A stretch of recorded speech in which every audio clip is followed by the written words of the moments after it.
What up, cappers, gamblers, punters, hustlers, low baggers? Happy Thursday, February 3rd to all of you. Thank you for watching Betting with the Bag right here on Pub Sports Radio. There is so much to talk about. First off, San Antonio, baby.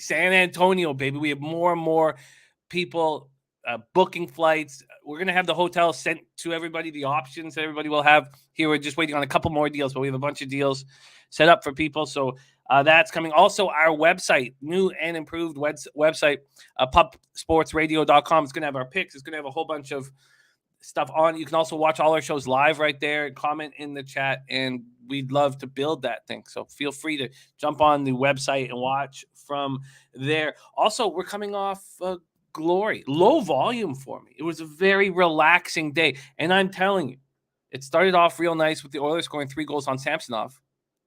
But Laviolette is an asshat and not a good coach. You're supposed to instill faith in the players on your team. And you're supposed to look at a 30-year-old journeyman in Copley and say, we believe in you. We're going out there without our captain, Alexander Ovechkin, but we believe in you, Copley. And the team would rally around that shit. Instead, he puts in Samsonov after 43 saves the night before, gets 3 goals scored on. That's all Laviolette's fault. And I bet you we lose that bet had Copley been in net. Copley shut the door. Laviolette's an ass clown with no faith in his players. But it was a great day all around. So I had very low volume. I only moved on the Sacramento Kings. They took care of business in the fourth quarter like it was nothing. And Brooklyn Nets are a fade. This is our all basketball show. We have Maxwell Smart coming on the show in 6 minutes. So get your games ready. Get everything ready for Maxwell Smart. And then Dutch Boy Fresh joins us for NBA.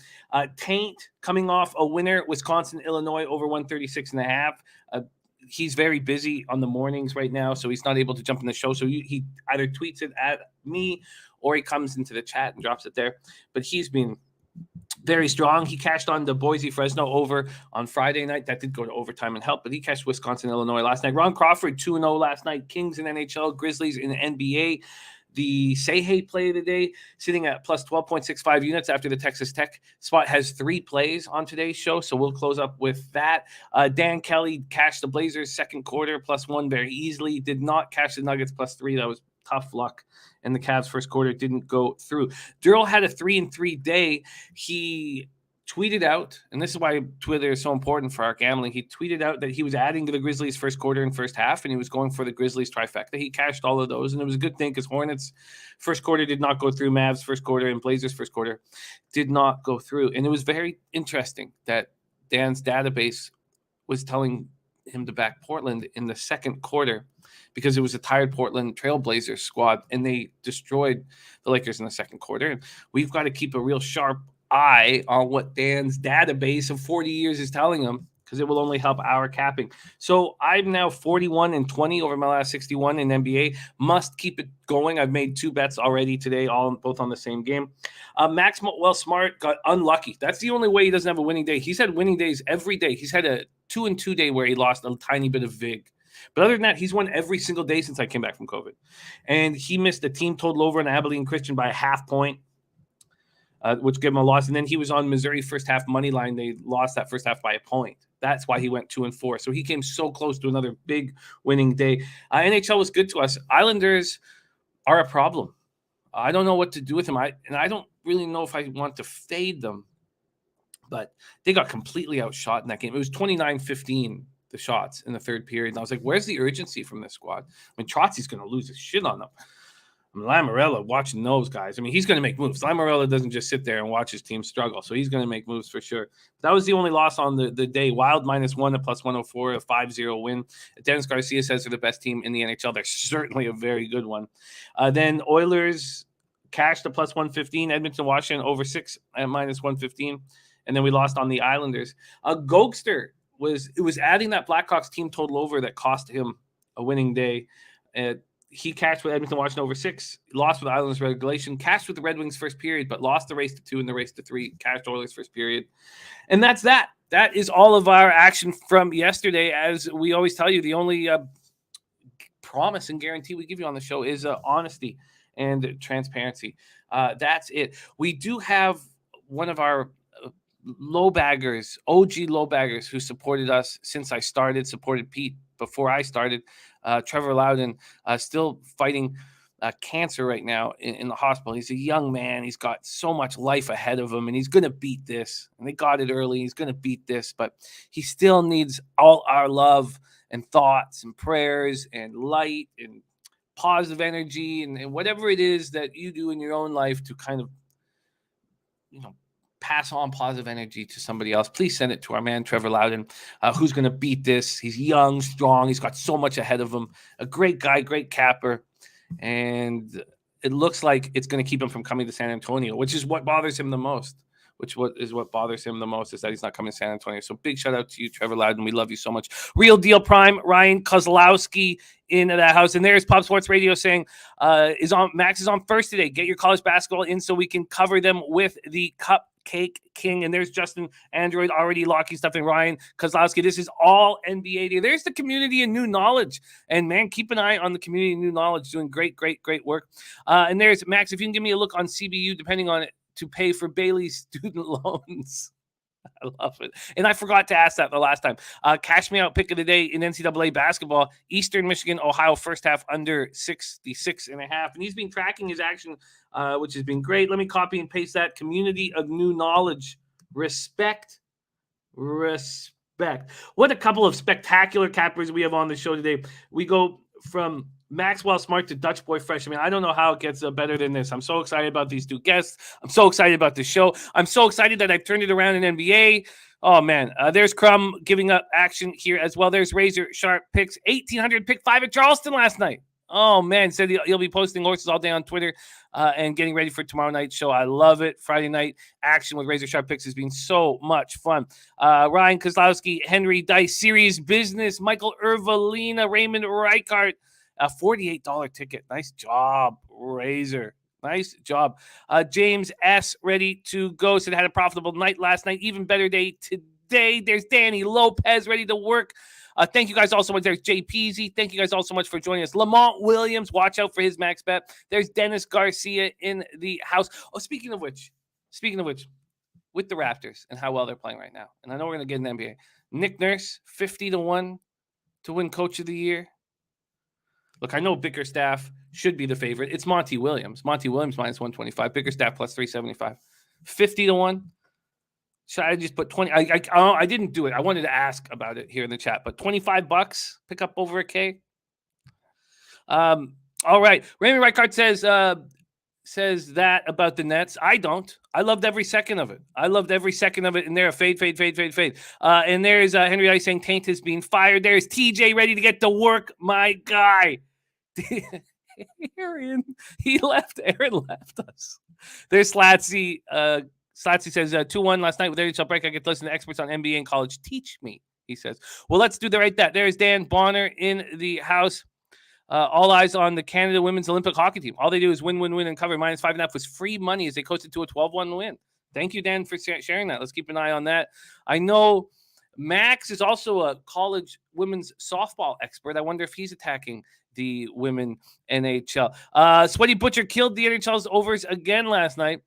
And Robert Franklin says Nick Nurse is a beast, does more with less. What do you think? When the Raptors win the division up 41 over Philly and Brooklyn, Nurse hype will be off the charts. So why not? Maybe just $25, $50 at 50-1. I think I'll do that when this is over. Jimmy Gomez says, where are the San Antonio vets that list? I want to figure out when to book my flight. The big weekend is the 25th to 27th. That is the big weekend. That's the huge weekend. Definitely be at that weekend. And the max bet from Lamont Williams is in. I'm going to copy and paste that. I did go over Precious Achua's family's, his brother and sister's names today. I shared them with my family. A very interesting group of names there for Precious's brothers and sisters. But let's not focus on that. Let's get right to work. I love this show. Now, look, NHL has been a thorn in my side. I love the sport very, very much, but it's been a thorn in my side. So the opportunity for us just to sit back, let these masters of the hardwood take over is pretty exciting to me. So let's bring on your first guest. the Cupcake King in the house. Please welcome to the show, Mr. Maxwell Smart.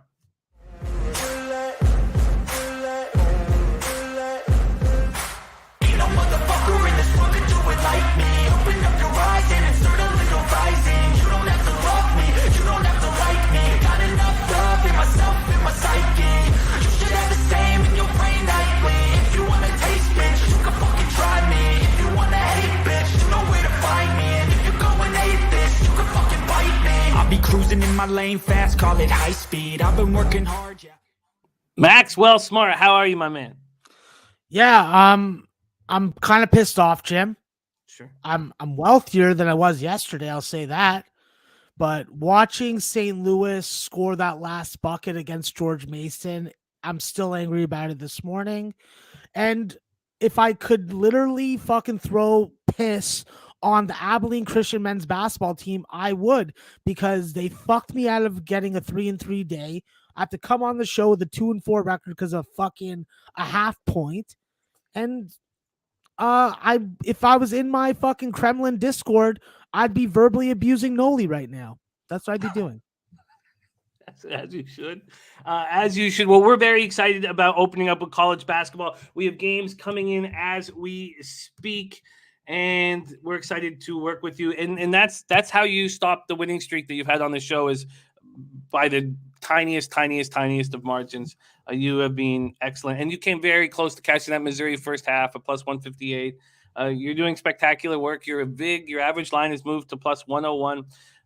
You've had a great year. So let's keep it rolling. Let's not dwell on the past. Let's move on to the future. First up, is Justin Android. I have been capping with Max for a long time, and I know the games that he gets excited about. And, so we won't open with that. Let's get Max rolling, and then we'll see if he'll be interested in that. We got our guy Crumb in the house. He wants to talk about this first game on the board, 1:30 p.m. Eastern, Liberty, Bellarmine. Liberty opening up as 1.5-point favorites. We now see 3.5 here. I am using the Action Network to get this information. And then from a total perspective, opening up at 139.5, dropped all the way down to 133.5 at MGM. Wow, what a huge drop. Max, take it away. First game available for us to bet, game that will take us through the workday, and the first game on the board, Liberty, Bellarmine. Yeah, obviously, Jim, you know that this is one of my three emotional, feeling biased teams. I'm a UConn fan, I'm a Bonnie's fan, and then I'm a Liberty fucking Flame fan. And I don't like this Bellarmine team because they move the ball so well. They are a team that doesn't need to dribble the ball to get it into the hands of a player to get an open shot. When you look at this roster for Bellarmine, it's going to be very important for Liberty first to win on the defensive glass, and second to stop Alec Freeman, CJ Fleming, because there's going to be someone that goes off for this team. If it's only Dylan Penn, that is a much more winnable situation. When I look at these numbers, Jim, I want to take a first half over with Liberty. I want to badly. I think that when you look at the number being at 61.5 at its lowest, that's the most appealing part. But my problem is Bellarmine. Is Bellarmine's defense going to be as effective as it's been at home and during this recent positive streak for them against the Liberty Flame? Liberty's already had their scare. They went and fucked Kennesaw right in the mouth to freaking get their situational revenge. Now, I want to see them be able to make threes. I want to see them be able to spread the offense around, because there are guys on this roster that can score for you. The key for Liberty is free throws, getting to the free throw line, making those free throws, and not putting Bellarmine on there. If Liberty's able to do that, we're going to see a first half over that's going to end up at 63 or 64 points by my projections. And full game, if this Liberty line was 6.5 or 7, then I would be a little put off. At under two buckets, I would definitely be on Liberty today. And I did get on them at 2.5, Jim. All right, we are off and rolling. This game pops off in just a little over 2 hours, and Max is rolling. Let's keep it going. Next up, Ryan Kozlowski. Ryan Kozlowski looking at rotation number 741, 742, Towson Hofstra. This total opened up at 142.5. we see 143.5, and DraftKings moved it up to 145, which is interesting. From a spread perspective, we see Hofstra opening up as 1.5-point favorites. That's moved to 2.5 or 3 max. Next up on the board, Towson Hofstra. Let's roll. Yeah, listen, I'm going to be rolling with Hofstra in this matchup. I like the fact that Zach Cooks is back. That makes such a big difference for this ball facilitation and for this three-point shooting. We know how good that they are when they can penetrate and they can get inside. They got a lot of guys that can break you off the dribble. Zach Cooks, Jalen Ray, Aaron Estrada are the 3 top dogs on this team. And we've seen Speedy Claxton really experiment with lineups and different freaking rotations here. I think that it really puts your opponent off. It gives them a change of pace in game that they may not be able to adjust to. And that's one of the strengths of Hofstra. If Hofstra is able to play good man-to-man defense and hit their threes and get to the free throw line, which we know that they are elite at, I think that they take care of Towson. Towson is a good team. They're a rough and tumble team. But if Hofstra gets out to a lead, we know that Towson's going to have to change their game plan and play a Hofstra type of game. I'm rolling with home court advantage here. I still think that this line is a couple points too short, and Hofstra sounds good to me. All right, let's keep rolling. There you have the first 2 games, and Ryan Kozlowski has one more. It's Northeastern at home versus James Madison. Northeastern opening up as 1-point favorites. That's moved to 1.5. And from a total perspective, we have it opening up at 142.5. It's at 143.5 at a couple books. FanDuel's moved it up to 144.5. JMU Northeastern, Max. Yeah, the problem with JMU is that they just are not very confident on the road. They have not played well overall basketball at all lately, and they just don't have size. And I think that against Northeastern, with how physical they are and how much low post play you're going to get out of that offense, you're going to need some size. Unless Vado Morse goes off for 30 plus in this game, I just don't see the matchup advantage and the probability of James Madison winning this game. When I look at points per possession, in the second half, Northeastern at home is night and day than they are on the road. I think that we see Northeastern be able to hit threes, extend their defense, and of course, Jimmy, you know how I feel about teams with multiple Canadians. And what is Northeastern? A multiple Canadian team. Jamal Telford is leading this team in scoring right now, while Nicolo Jogo, the Notre Dame transfer, and Coleman Stuckey are both starting alongside him. It's like Team Canada at Northeastern. I fucking love it. Let's fucking go. Get Alexander Nagwawa in the game also, and then we'll have 4 Canadians on the roster. So I'm taking Northeastern, but my numbers definitely like Northeastern as a 3 to 4 point favorite. Next up, Max, Community of New Knowledge, looking at another afternoon game. This one is at 2 p.m. Eastern, so it's a 2 hours and 40 minutes from now, and that is Eastern Michigan against Ohio. This total has shot up from 138.5 to 141.5 or 142. There's still some 141s on the board, and then we have Eastern Michigan opening up as a 15.5 point dog, and that's moved to 16, and BetMGM has moved it to 16.5. This is 2 p.m. action for us, Max. Eastern Michigan, Ohio. Yeah, this is a spot where I'm only looking at Eastern. I'm looking at Ohio as a team total for their full game. I did think that at 65 or 65.5, there was value with Ohio, but now, with the first half over. But now that it's moved to as high as 67, Jim, that I'm seeing on one of my books, is that it's just gone a little out of control. I think that puts a lot of emphasis on Ohio putting up 40 plus in this game. And with Eastern Michigan, the biggest thing that I took from their game against Toledo was just poor shot selection. It didn't matter who was taking them. It was just guys taking off balance shots, guys taking shots late in the shot clock in bad spots on the court. I don't like it. I think that Ohio probably rips them again.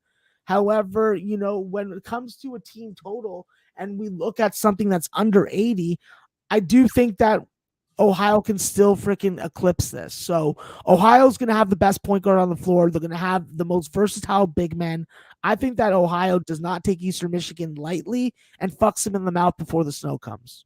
Ooh, little mouth drama, little tonsil glistening tonsils. Glistening of the tonsils. Absolutely, Jim. Thank you. We move on to rotation number 731, 732. This comes from our Raymond Reichert. We are looking at St. John's, Georgetown. St. John's opening up as a 4-point road favorite. That has moved to 5. And from a total perspective, we have it just dropping slightly from a very high open area of 159 to 158 or 157.5. Max, take it away, St. John's, Georgetown. Yeah, there's definitely an element of revenge in this game just because they were missing a couple guys, including Donald Carey for Georgetown, but I can't put my money on Georgetown right now.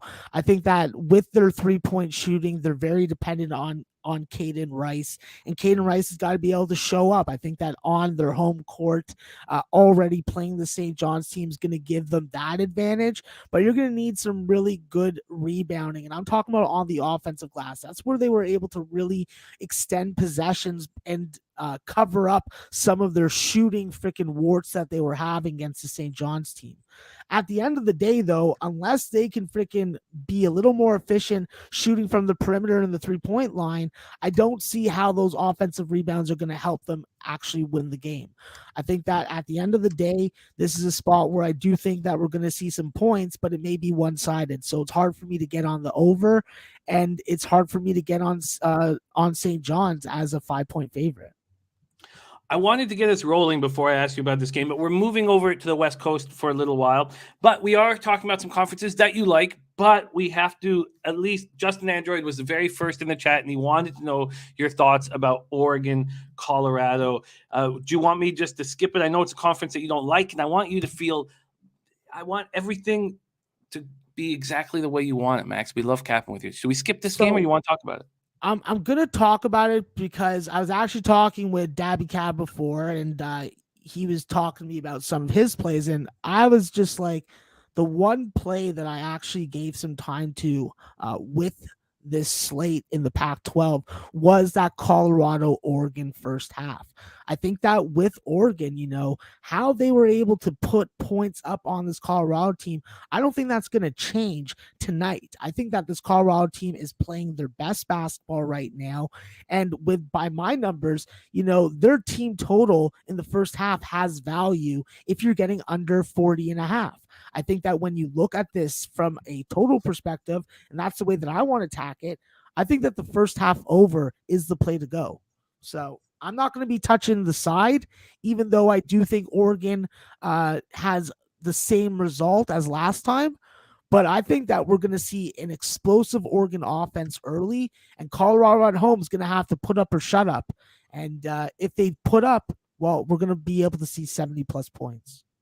We move to late night action, and we have a few late night games. We've talked about some early spots. This is late. This pops off at 11 p.m. Eastern, 8 p.m. Pacific. A degenerate special rotation number 847, 848 comes from our guy, Jay Peasy. He wants to talk Hawaii, UC Riverside. UC Riverside, 2.5-point favorites. We have not seen that move. And the total opening up at 127 has now gone up to 130.5 at DraftKings and is 129.5 at other books. Max, take it away. Hawaii, UC Riverside. Situationally, it's a good spot to back Riverside off a straight-up home loss as a 5-point favorite, but I will not be doing it. I am very impressed with how this Hawaii team facilitates their offense through Noel Coleman. Noel Coleman's done a fantastic job this year, averaging 15 points. And you know what? For a guy that wasn't really expected to be the freaking top dog in this lineup, Javon McClanahan was supposed to be the scoring, freaking facilitating point guard. They've done really well when it comes to playing both sides of the floor, when it comes to defending inside the arc and at the 3-point line. I think that this is a spot where Hawaii is a sneaky dog, and I just can't trust what I'm seeing from this Riverside team. My lines don't like it. I would have made Hawaii a 1-point favorite in this spot. So I'll make an official play on this game, Jim, and I'll go Hawaii money line. Very, very exciting. Okay, I'm going to line shop for the best Hawaii money line, but Max is on the board with Hawaii money line. Again, our Maxwell Smart has an average line of plus 101. this year, which is really impressive. 91 and 81, up 9.84 units. He has an ROI over 5.72, over 5%. First of all, is just nuts. Any pro gambler will tell you that that's just ridiculous. 5.72%. He's been very, very strong. And here we go. More plus money action for Max on Hawaii, which I will line shop for you. Now, JPZ's second game is a game very near and dear to Nut Flush Allen's heart. It's CSU Bakersfield up against Long Beach. This total opening up at 134, now at 134 and a half. Come on, let me get the let me get the spread up here. This is a pain here. Sorry, working out with this different site, taking me a little bit longer. Okay, here we go. And then the spread, Max, for this spot, UC Riverside spot, has, that's UCSB. Sorry. God, this is frustrating. Here we go. Opens Long Beach opening up at 5.5. That's where they stand right now. No movement, Max. Take it away. CSU Bakersfield, Long Beach State. Yeah, I hate to say it, guys, but I think that they've caught up to Long Beach, because this was a number that I was expecting to be closer to 2 instead of 5.5. I think that with Long Beach, we've seen very ample improvement, and it's been on the defensive end that's been most noticeable. Tonight, they're really going to have to put the clamps down and stop Sean Stiff from being able to operate down low, and being able to stop Justin Edler-Davis from being able to score from the perimeter. I think that with this Long Beach team, we've seen the maturation of Jaden Jones and Joel Murray into this lineup, and with Colin Slater being the old dog in the freaking in the pack, it's a nice spot to freaking back Long Beach early. I think by my numbers, I have them as a 7-point favorite in the first half. So I'll actually make another official play on this late game, and I'll roll Long Beach first half, Jim, and take my last shot with them. All right, we're going to get Long Beach locked in for you. I will line shop as we continue breaking down these games. Next up is from our very own Brian Pacone. He wants to talk about Charlotte, Western Kentucky. Let's get over there to Charlotte, Western Kentucky. We have a ton of action on this card, so I will hook you up with the rotation number here. It's 735, 736. Western Kentucky opening up as a 1-point road favorite. That's moved to 1.5 or 2, and the total has dropped. Has gone from 144.5 all the way down to 140.5. Max, Western Kentucky, Charlotte. Listen, I think that with this Charlotte team, what we see most often from them is a team that plays to the other team's style and tempo. I think that with Western Kentucky, from a statistical perspective, their points per possession, their freaking efficiency numbers when it comes to taking good shots inside the arc are freaking key. I think that having a huge freaking outlier type player in Jamarian Sharp is a big thing. I don't know how Charlotte defends it. I will say this about Charlotte. Charlotte has definitely improved over the last couple weeks. I think that they've had a couple slip-ups, obviously on the road in conference, but they have been a lot more confident and capable at home. I do think that in this game, though, this is just too big of a challenge. I think that while Jameer Young can put up big numbers and he's been asked to, you're going to need Musa Jallo. You're going to need freaking Marvin Cannon. You're going to need guys like Clyde Trapp, Austin Butler. These are the guys that got to be able to score. If they can't score against Western Kentucky's front court, then it's going to be pretty ugly, in my opinion. I think that this is a potential freaking additional spread spot because of the situation. Western Kentucky coming off an unexpected loss in a heated rivalry game to Middle Tennessee State. Now they got to go out on the road, and I would have had them closer to a 5 or 6 point favorite. So Western Kentucky is the only way I can play it. There's too many freaking weapons on this team, even if they're only going 7 or 8 deep. I love it, Max. Next up, we keep rolling. We head back out west. This is rotation number 8, 11, 8, 12. It is Boise State, Wyoming. This total opened up at 129. It's now at 131.5 or 132. And from a spread perspective, we have Wyoming opening up as 1-point favorites. BetMGM is the first 1.5 that we see on the board. And shout out to Talk Sports with JT. Thank you so much for the $5 dono, my man. Thank you so much for your support. Talk Sports with JT in the house. And now we head back to Maxwell Smart. Max, let's go. Boise State, Wyoming. Listen, Wyoming definitely can win this game, but if you've been betting on Boise like I have, I don't even need to cap the game. I know that what the line is. I know what my line is. I trust my number, and I'm taking Boise tonight. Until they lose, I'm not going to fucking take them. I'm not going to stop taking them unless it's like a 24-point favorite against UNLV on the road. Like then I'm going to go against it. But if you want to give me a coin flip line, a win or loss line, Boise State, Jim, official it, please. Boise State will be line shopping there. Sammy Culmer helped us out with the Long Beach. We have Long Beach first half -3 at -103 or -3.5 at +105.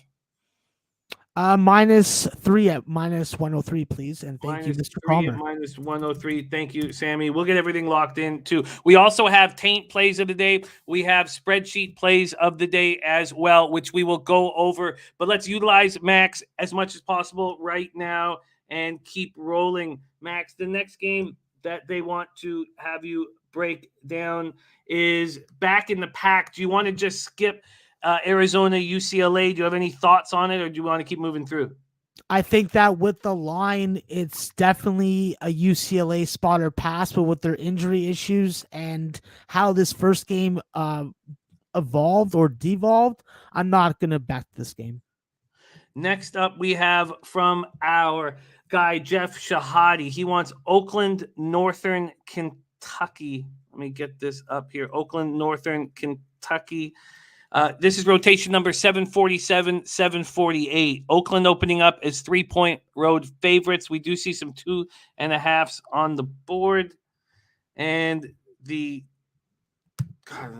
total here is at 137 up to 141.5 now. Beautiful. Take it away, Max.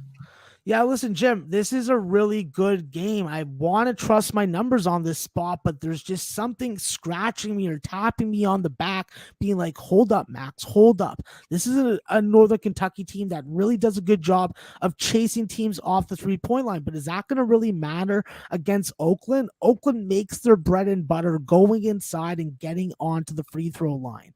I think that with Northern Kentucky, though, from a just overall style perspective, they can give Oakland a tough game. I think that if this number was closer to 6, it'd be a lot easier decision just to take Northern Kentucky.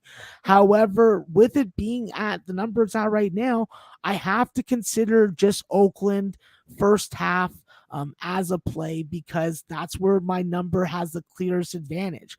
Oakland's a very good they're a very good second half team right now. We've seen them really be able to step up their scoring production, and that goes hand in hand with Jalen Moore not only being able to facilitate and drop 14 or something assists, it's about him being able to score the basketball efficiently. I think that Oakland, at least in my eyes, with their advantage at the free throw line and the fact that they're shooting close to 30 attempts a game and making 80% of them, I'll back Oakland first half, and then it gives me room to bet out of it if Northern Kentucky looks like they're going to clamp up defensively and take away some of these advantages that Oakland has. Next up, we have from Cal 707 Bear. He wants to talk San Fran, BYU, the Dons in action here. Rotation number 831, 832. This total has gone from 141 all the way up to 144.5, 145, or 145.5. And from a spread look, we have BYU opening up as just 2.5 lukewarm favorites. That's down now to 2 or 1.5. Max, San Fran, BYU.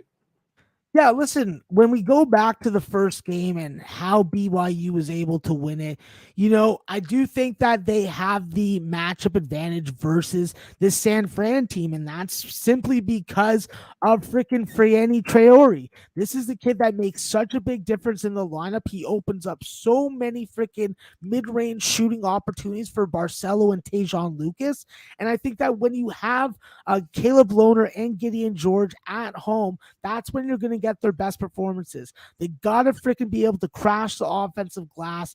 And of course, on the defensive side of the basketball, what was the big thing that kept San Fran down? It was their 3-point shooting or lack thereof it.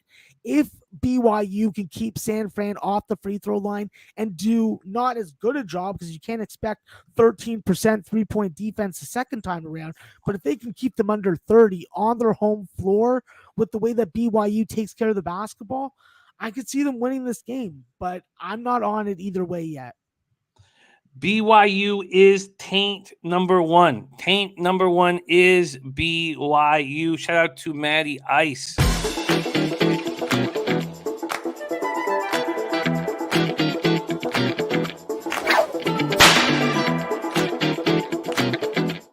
And big shout out to Jeff Shahadi. Thank you so much for the $10 dono, man. It means a ton to us here at Pub Sports Radio. Thank you, my friend. Let's keep rolling. We got cappers in the chat like Sammy Comer line shopping for you. We're getting everything together, but we are also trying to rock through these games as quickly as possible. Next up is Crystal Warren. Maybe the only capper that can get Max to give a breakdown on the pack. And I know he's been very generous with Pac-12 breakdowns so far today, but if Crystal Warren asks for it, maybe you get it. USC, Arizona State, USC opening up at -6, Max.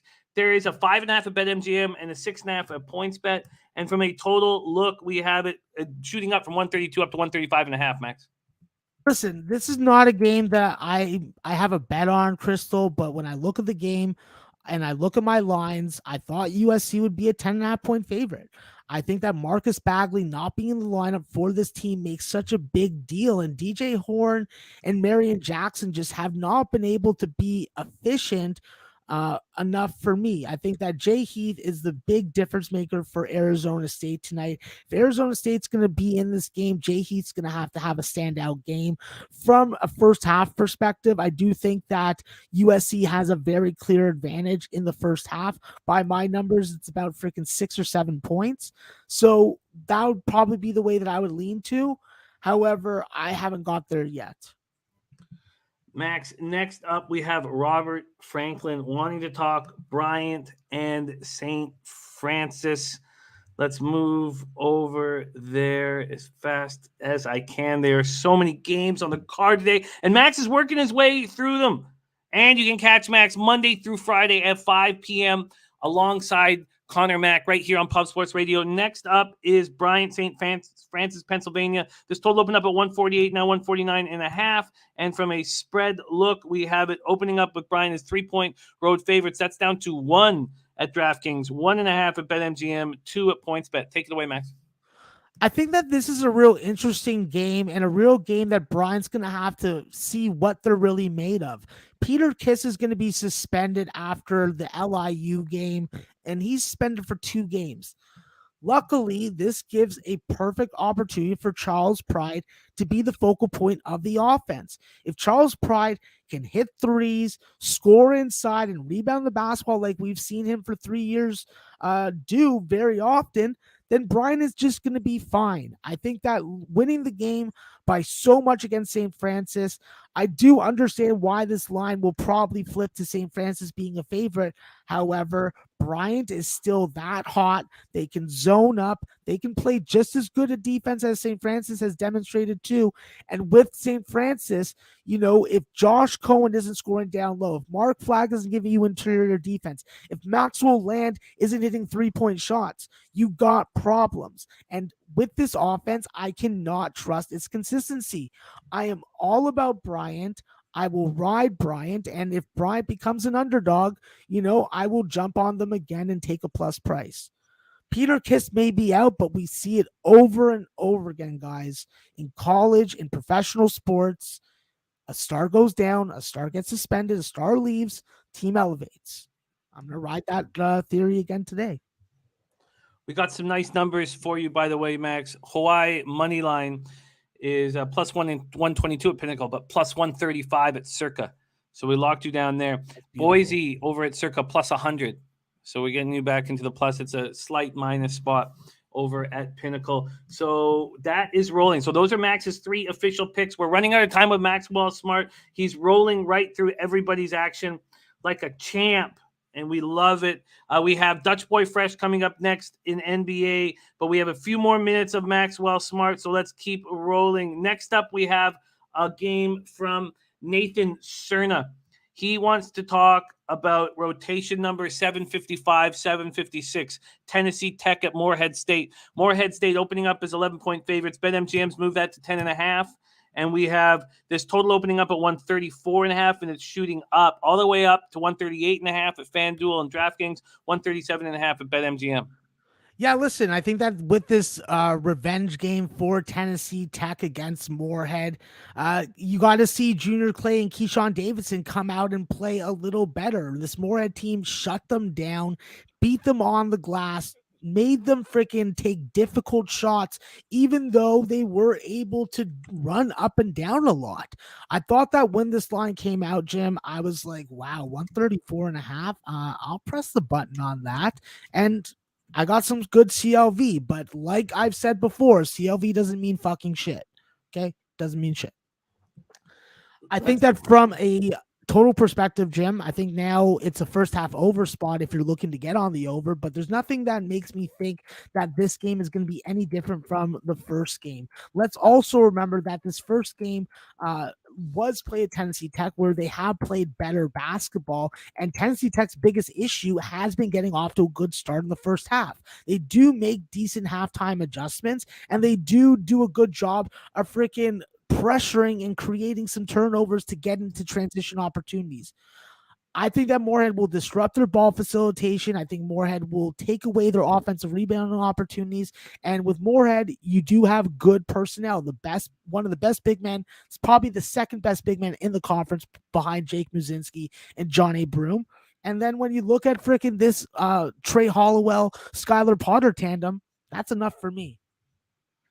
Max has now broken down all of your afternoon action. Those are the two games that pop off at 2, as well as the game at 1:30. Next up, we have a question from our guy Maurice Walker. He wants to talk rotation number 762 Youngstown State IUPUI. This total opened up at 123, and BetMGM's dropped it to 121.5. The other books have not followed suit at this point. 122s, 122.5, 123 still available, and we have IUPUI as 12.5 point home dogs. That's gone to 13.5 at BetMGM. Max, take it away. Youngstown IUPUI. Yeah, Jim, I'm on this game already in 3 spots. I took Youngstown first half, bought half a point, 2-6 for the first half, took them minus 12.5 on the opener and under 123.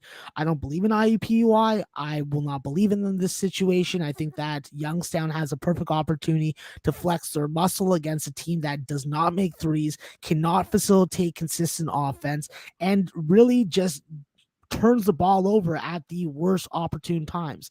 I will say that they have been playing better basketball as of late, but they are coming off a little bit of a pause. And for a team that has trouble getting into rhythm in game, not having regular game action, I think it hurts them badly early and hopefully full game. So I'm all about Youngstown. All about Youngstown from Maxwell Smart. Next up, we have rotation number 751, 752. This comes in from Andrew Carr. Andrew Carr wanted to talk Detroit, Wright State. Wright State opening up as 4-point favorites. A couple books have moved it to 4.5, and the total here opened up at 147.5. Very little movement. 148, it's 148.5. A tiny sway to the over here. Max, take it away, Detroit, Wright State. Yeah, for me, this is a real stubborn spot that I'm trying to figure out what I'm going to do. I do think that Wright State has a little bit of value as a home favorite, but I'm not going to bite the freaking bait. You know, I'm going to be a fish that doesn't get caught. And with Detroit, I do think that with Mahmoud Akek and freaking Antoine Davis, you know, you have two guys that can pretty much give you 50 or 60 points in a game. And we've seen Antoine Davis really take control of this offense as of late. I think that this is a perfect opportunity for him to shine. And if Noah Waterman can be a thorn offensively and defensively in Wright State and Grant Basili's side specifically, I do think that Detroit will be able to find their way to stay within 4 points, maybe even pull out the upset. I just won't be betting Wright State at all. Next up, Max, and please follow Max, support his show at 5 p.m. Look at him rapid firing through these games. What a treat it is to cap with you, Max. Thank you for all this hard work. We are almost done with Max. 4 minutes left of Maxwell Smart. Next up, 749, 750, UNC Wilmington, Elon. This total opened up at 136. Now we see a 137 and a 137.5. And from a spread perspective, UNC Wilmington has been sitting as 1-point favorites. A couple books have added a hook to 1.5. Take it away. Yeah, Jim, this is going to be an official play. This is going to be a UNC Wilmington spot. Listen, If it ain't broke, don't fix it. If you've been making and stacking units on UNC Wilmington, like I know a lot of people have, then you freaking throw it back in. By my numbers, UNC Wilmington's a 6-point favorite. This is a spot where I would want to sell a couple points, but I am a little hesitant with how much attention this team is getting. And right when the freaking bubble is about to burst, I want to be able to get off of it. I think that we got one more game in us, and I think that UNC Wilmington with Jalen Sims and Micah Coro are going to be able to do it. You know why they're going to be able to do it, Jim? Because this team is able to come back. You may be able to get up on this team early. You may be able to think that, yeah, I'm going to fuck them in the mouth. Well, it turns around in the second half, especially in that last 5 minutes, where Wilmington is able to clamp down, get to the free throw line, and be an absolute closer. Wilmington wins this game. Give me -1. Even though Elon, I'll say this, Jim, and to all the low baggers, Elon's a very good first half money line team, but we're not getting much value at this number. So I'm just going to keep it simple and ride Wilmington. I already put 2.5 units on it myself, and I'm going to make it official on the show. We have Wilmington locked in. Just a couple more minutes of Max. Our guy Rem Most wants to talk rotation number 777, 778, UTSA Rice. Rice opening up as 12.5-point favorites. Now we see 10s and 10.5s. And from the total look here, the total opening up at 144, now at 148 or 148.5, Max. This is for our guy Rem. Yeah, Rem, obviously, true respect to you, bro. I appreciate you, and I appreciate you bringing up this game.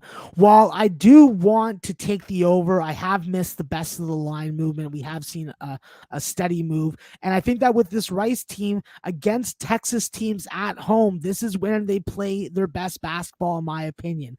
I think that the best way for me to attack this game is to take that team total over 73.5, and I think that is a winning play. I like how Quincy Oliveira is playing. I like Carl Pierre's addition to the lineup. And if they get Travis Evie and Max Fiedler involved offensively, you know, this is a tough team to keep down. So 73.5 points at home seems like a bargain. So this will be the last game for Max. I mean, we've had guys we love so much add-in games, but you're going to have to jump in with Max at 5 p.m., But we do have my guy, Unc Oliver, closing out this slate with Southeast Missouri State, UT Martin. Southeast Missouri State, UT Martin. Let me get this. Imagine it's at the end of the card. And UT Arlington. Let's get to UT Martin here. There we go. Oh, no, that's Southeast Louisiana. Jesus. God, there's a lot of games, Max. I don't know how you guys do it. Do you see the rotation number on this one? I'm searching right now. I should have had it ready to go. I have the line. I just don't have the rotation. Okay, no worries. Just talk to us about the line. Yeah, it opened up at 0. This is a spot that no, it opened up at 1.5 and it's moved to a pick 'em. I think that when we look at this spot, this is a UT Martin team that has just been embarrassed the last 2 times out, losing to Eastern Illinois as a 12-point favorite at home, and then getting your ass smacked around last time against Bellarmine. I think that's a perfect buy low spot. I've talked about how I like UT Martin, and I'm really big fan of KJ Simon. I think that he's the real deal. And now that KK Curry is back healthy in the lineup and Bernie Andre has been inserted into the starting lineup, I do think that we get better freaking offensive efficiency. And as long as Chris Nix and Josh Endicott can do their part playing that front court rim protection role, I do think UT Martin finds the winner's column tonight against Southeast Missouri State. Max, I couldn't help but notice our very close friend. Now, there's been a bunch of our close friends adding it, but I know you love Noli Knows so much, and he did ask about Cal Poly, Cal State Fullerton. Rotation number 841, 842, absolute last game. Total's gone from 128.5 up to 129.5 or 130.5. And this spread here has CS Fullerton opening up at 12 and MGM's moved to 12.5 last game. Yeah, I think it's kind of funny that Noli's bringing this game up because usually I go in, I say, Noli, I'm going to read your mind right now and I'm going to tell you what unders you like. And this is obviously an under that we both like. When we look at Cal Poly may not be able to score 60 points in this game versus freaking Fullerton. Fullerton definitely can get up and down, but coming off a very bad defensive game against Riverside, you do know that they're going to be coming out ready to go. Key for Fullerton is winning on the glass. If they're able to win on the glass, they're able to then clean up any potential second chance opportunities. Then that is going to really hurt Cal Poly because Cal Poly does need to get to the free throw line. They need to be able to capitalize off of turnovers. And I just don't think that stylistically this matchup is going to play in their factor. I think that with Cal Poly, they aren't trustworthy to hit 60. That means that I can't take this game over. So when I lined it, Jim, I had 124.5 under. Wow. Baby. That's beautiful.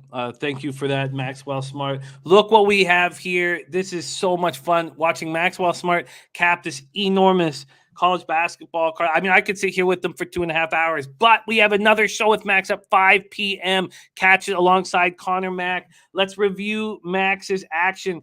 And again, I harp on it because, look, capping is so hard. And the one thing we promise you is transparency and honesty, and that's why it's so exciting to have Max and Dutch on the show today when there's only basketball on it.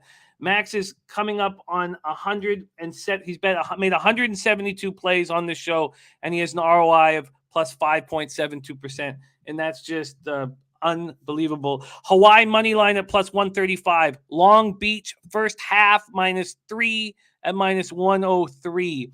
Boise plus 100. And UNC Wilmington -1 at -110, the lowest juice we could find. That's available at Circa. Max, thank you so much for hanging with us. Follow him on Twitter at CBMS420. Max, any final words? Great work today. Yeah, listen, obviously, I appreciate you, Jimmy, and for all the work that you guys put into the show. Shout out to Jose in the backstage who's fucking with his eyes open. And I'll say this, guys, like, you know what? Part 1 of the show's over. But part 2 is the goddamn fucking main event. You got Dutch Boy Fresh coming up for fucking NBA. It makes me want to cap it, and I hate NBA. So stay tuned for the fucking man, the legend himself. And let's get some fucking winners today, boys. There he is, Maxwell Smart. So Matty Ice gave us the double taint day today. He gave us BYU money line at -125, and the other spot there is Eastern Illinois at plus 12.5. So there it is from Matty Ice. Eastern Illinois plus 12.5. BYU money line at -125. Then Ron Crawford coming off sweeping the board with his spreadsheet plays of the day. He is on California Moneyline. California Moneyline is Ron Crawford's spreadsheet play of the day for college basketball. Shout out to Ron Crawford.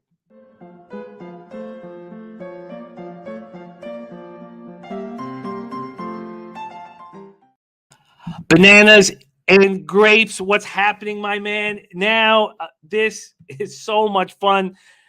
Everything seems to be coming together for us on the hardwood. And your next guest has just unbelievable numbers here. 42 official picks he's made on the show. He's hitting at 61.9%. 61.9%. 26 and 16. His ROI is plus 21.50%. Unbelievable. Ryan Kozlowski says, I think 2.5 for Long Beach State are available at Westgate Caesars. Let's check that out because it's so difficult. One of the very, very toughest things for these cappers to do is to give picks that are available to bet right now. And that's what really hurts their numbers. So if we can give any kind of better lines or better juice, please do that. But next up, the freshest capper in the business. Please welcome Dutch Boy Fresh.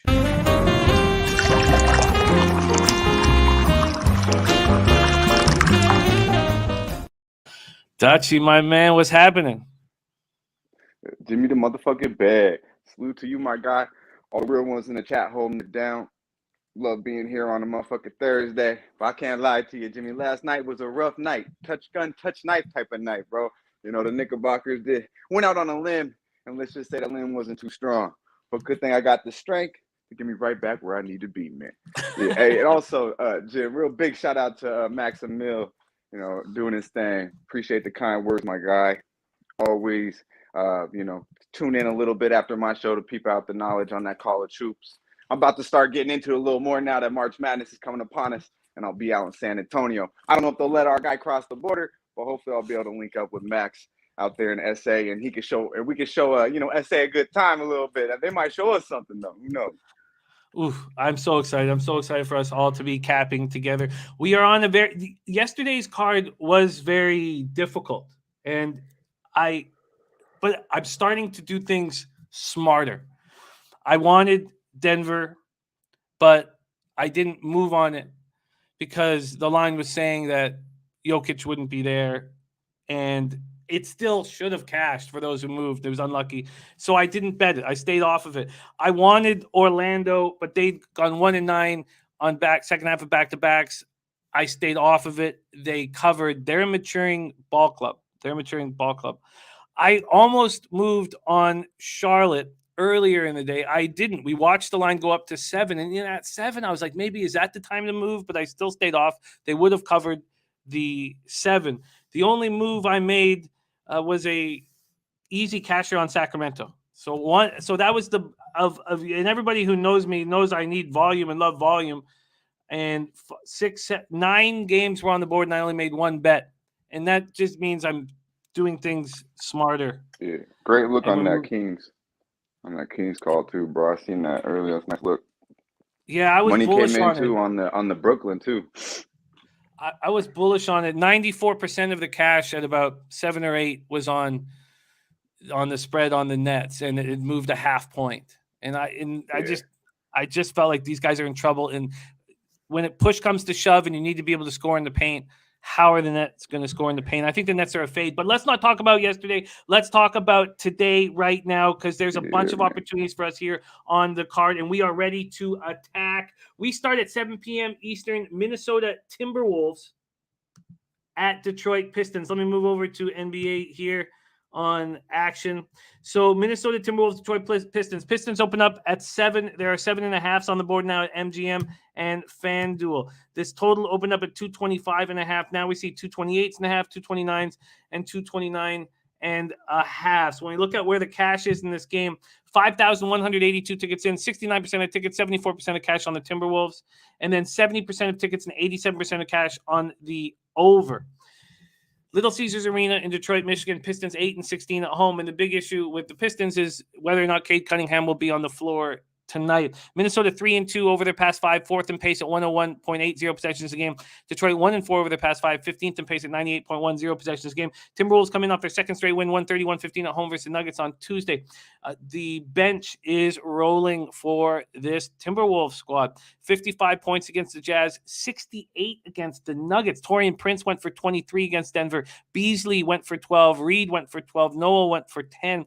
Towns had a good night, but Edwards had 5 points, and D'Lo didn't play. D'Lo, shift contusion, and Patrick Beverley, right ankle sprain, are both questionable. D'Lo's now missed 3 straight games. Chance to miss is 4th. And Beverley played 15 minutes and was in foul trouble, but did return on Tuesday night. So he did return. So it's likely he probably goes. Pistons coming off an ugly 111-101 loss at home to the Pelicans on Tuesday night. And again, questions about Cade Cunningham. He left the game against New Orleans on Tuesday in the third quarter with a right hip pointer. He's questionable, which is better than doubtful, which is what a lot of people thought he would be. If Cunningham's not there, it's Corey Joseph and Killian Hayes. And when Cade Cunningham left the game in the third quarter, the Pistons completely fell apart. They were outscored by the Pelicans 27-14 in the fourth. Jeremy Grant did return to action. He went for 17 points in 29 games. That was his first game since the thumb surgery in mid-December. And very important, they're on the first of a home back-to-back. They have the Celtics coming in tomorrow. Dutch Boy Fresh, take it away, Timberwolves Pistons. Yeah, man, I can't lie. Later on today around 1 p.m., I will be straight back winning this motherfucker. But since it's you, Jimmy, I'll give you a little something for this game. I'm not gonna bet, my guy. I know you like these motherfucking bum fights, bro. I know you do. But I could only look Minnesota here, to be honest with you. And you mentioned I'm not mad at Edwards' props as well. Coming off a very subpar game, I would look for him to bounce back. He's been getting it, and the numbers are kind of low still too, like 21, right around there, 20. So if he's aggressive and sees a couple go in, that's easy for that dude. But the Wolves are 3-0 ATS, and straight up last 3 meetings versus these boys with 11-point per game margin win. But then I look into a little more, and I've been fading Minnesota on the road, and they're 0-7 ATS last 7 on the road. So I don't know if this is the exact point where you want to go in laying a touchdown, and I believe it's even the hooker now on Minnesota on the road against a Pistons team who I believe is damn near, an auto fade. When it comes to straight up, they don't win basketball games, but at the house, they're 6-2 ATS last 8 at the house. So the more this number climbs, there could be some value here on Detroit. Obviously, Cade Cunningham's a big question mark there, Jim. You touched on that. But yeah, man, I know Bobano's, the president of the motherfucking Wolves Club, and I don't know if he's going to sign up laying 7.5 on the road. But maybe we'll see later. But yeah, I can't do it, Jim. I could probably, realistically, the higher the number climbs, maybe look at the home dog, but I won't be betting this game, boss. So, not Flush Island looking deep in the Timberwolves team total at 117.5. My fear in that would be that the Timberwolves are way ahead, sort of leave their foot off the gas in the second half. Then I start thinking maybe the Timberwolves first half team total. But then the first thing that hits me is they looked so good against the Nuggets on Tuesday night. Will they really be amped up against the Pistons here on Thursday night in a half-empty building? The answer is probably no. Probably not. Okay. They're probably going to show up just thinking they put on that jersey and they're getting out of there with a W. And the big success of this 41-20 run for me is backing, like I was on the Timberwolves on Tuesday night because they'd looked so bad. It was their second straight win, but they had been looking bad, and I thought that they could start rolling. But now they feel very good about this game. Alfonso Scott says this game will be sold out, really, at Little Caesars Arena in Detroit, Michigan. That's great news, man. Everybody in Canada is so thankful that America has balls and that we understand that Omicron is just like not, it's the chlamydia of COVID. Okay. You get the sniffles. Let's move on here. So no action. I feel comfortable with that at this point. No action there. Let's move on to 7:30. Oh, Alfonso's joking. Okay, he's joking. Okay, that's well, yeah. I don't. We're just very jealous. If you saw, we now allow 500 people to come to Raptors games. Jesus, just fucking. Yeah, I thought that was 5K. They said on my show, I was like, oh, 5K, I don't give a fuck about that. And then it turned out to be 500. I was like, the fuck is the point of letting 500 people come to, what, 30K, 1,000 arena? Probably bigger. Yeah, 20,000, but it's just ridiculous. 28K. I don't want to get into the how angry and how upsetting all of this is for us. The big thing is, though, the one thing I do want is if like out in BC out west, if Bonnie Henry says we're going down to 50%, everybody gets 50%, then she should take 50% of her paycheck and man up. And the same thing should happen out here. If somebody's going to come in and say you can only make half your money, then you say, okay, I'll only make half my money with you because I'm here leading the people. But they sit back, get their 100% while they screw over everybody else. Fuck them. Let's move on. 7:30 p.m. Eastern. Phoenix Suns 41-9, 19-4 on the road at Atlanta Hawks 24-26, 14-12 at home. We're at State Farm Arena in Atlanta, Georgia. Phoenix 5-0 over there. Well, what? They've won 11 straight, but 5-0 over their past 5, 19th in pace at 97.6 possessions a game. Atlanta 4-1, 7th in pace at 99.80 possessions a game.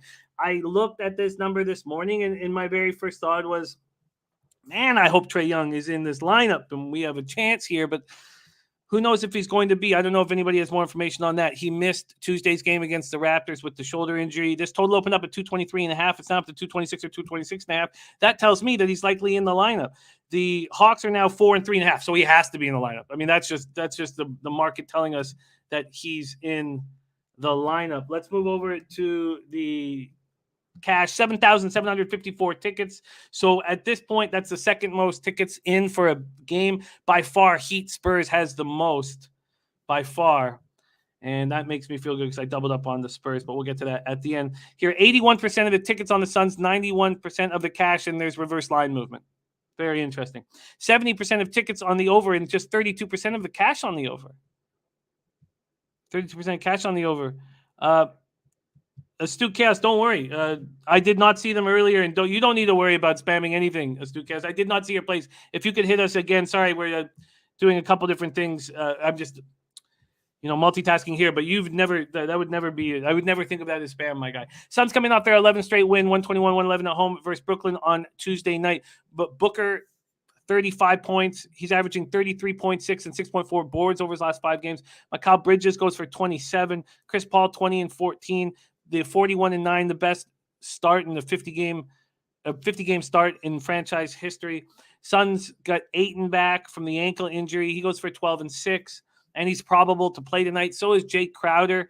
Crowder came back from that 4-game absence with a left wrist contusion. 25 minutes, 3 points, 3 boards, 2 assists, 2 steals. Shamet, Payne, Nader, Kaminsky, Saric all out for the Suns. Atlanta comes in of having their 7-game winning streak snapped in a 106-100 loss to the Raptors on Monday. Sorry, I said it was Tuesday. On Monday, Trae Young was scratched with a right shoulder contusion, and he is a game-time decision, but the market is telling us that he is going to be there. He did not take contact in practice on Wednesday, but he did do some shooting. DeLon Wright would slide in the starting line if he's not there. Herter stepped up without him. 9 of 12 from the floor, 5 of 6 from 3 for 26 points. Bogdanovic, 18 off the bench. DeAndre Hunter is probable, and this is the first of a back-to-back as they travel right after this game, and they have to head to Toronto right after this game. So tricky spot here for the Hawks, and the market moving towards them is interesting. I can't wait to hear your breakdown. Take it away, Dutch Suns Hawks. Yeah, man, I love Phoenix here, and this is the one game I didn't lock in. I was gonna wait to do it with you on the show, Jim, because I figured little Trae Young's ass would go. He's got a right shoulder contusion too, so it's the right shoulder. Like you touched on it a lot, actually, so I don't need to touch on it a little more. But that, if it was his left shoulder, I would be like, whatever. Right shoulder, that's his fucking shooting shoulder. We'll see. Obviously, but this to me, Jim, it comes down to simply there's levels to this shit. And the Phoenix Suns, I've been saying it all year, and motherfuckers starting to finally come around now and say it as well.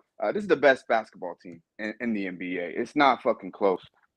Complete from coaching to the bench to the big man to the pure point guard to a pure fucking 2 in Devin Booker. Also, while I'm talking, Jim, if you could take a look at the Booker prop too, I like that a lot. You touched on averaging 33 last 5. He's got 30 in both of the last 2 meetings versus them, 38 most recently, 30 plus, in both meetings last 2 meetings. So I will be locking in Booker too. Couldn't find that before the show. But yeah, I love the Suns here, man. I've seen it at 5.5, 6, and then I just knew once Trae Young got announced that we'd get a better number. But they are 5-0 ATS last 5 on the road, 7-3 ATS last 10. These two teams played November 6th, Jim. Suns won at a 3.5 point favorite. They only won the game by 4 at home, but it was without DeAndre Ayton. And also in that game, Trae Young went for 31 and 13. JC had 26 and 10. They shot right under 40% from the 3, out-rebounded the Suns by 8, and still lost the game, mainly because they allowed the Suns to shoot 51% from the field. And like I mentioned, Booker had 38, 14 to 21 from the field. Pretty fucking easy if you ask me. I simply believe it'll only be easier with, I believe, one of the best big men in the game. Very underrated DeAndre Ayton. If you bet props with DeAndre Ayton, you really like this motherfucker. But yeah, man, I believe he's going to play. Crowder's in the lineup. They have their starting 5 intact. Obviously, Cameron Payne off the bench is a miss, but they do have Payton as their third, which I think, not that bad as a third backup point guard to back up CP3. But yeah, man, I just believe Trae, if he's going to go, he'll be all right. And he could get 30, but they still going to lose this game by 10 plus. I believe it's a bad spot as well. You touched on that. But to me, the Suns are just a better team, playing great basketball. With Ayton and the boys, this should be an easy double-digit win in the ATL. Huh. Very, very interesting. And Suns minus 3.5 at -110 at BetMGM right now. Viper already took the Suns -4. I get such deja vu with a situation like this with you, Dutch, where I'm sitting here going, this market scares me. You are not intimidated whatsoever, and you move on it and you cash on it, and I'm left watching it. It happens every Thursday. It fucking happens every Thursday. I believe it was the Grizzlies last Thursday. I can't be certain, but it just feels like it happens every Thursday where you have no concern, and I do. Nut Flush Allen says put a few bucks on CP3 for MVP at +5,000 right now. Wow. And then Nurse at plus Booker 5,000. might stand in his way. Not to cut you off, Jim. My fault. I like that, but Booker gonna maybe stand in his way because he's the best player on the team. But I do believe, CP3. If you take him off, they're definitely, probably maybe they're not near as good. CP3 the captain, but Booker the best player. Wow. And then Dan because Dan's just sitting there working on it with his database, and so he's going to be popping things in. I remember yesterday when Dan said he was going to be on the Nuggets +3. He also said, so let me just get this in after the Spurs game. He also said that he would be, if the Nuggets were ahead at the half, he would be going for a middle, which he just barely missed. So I know he didn't lose money on that game. Okay.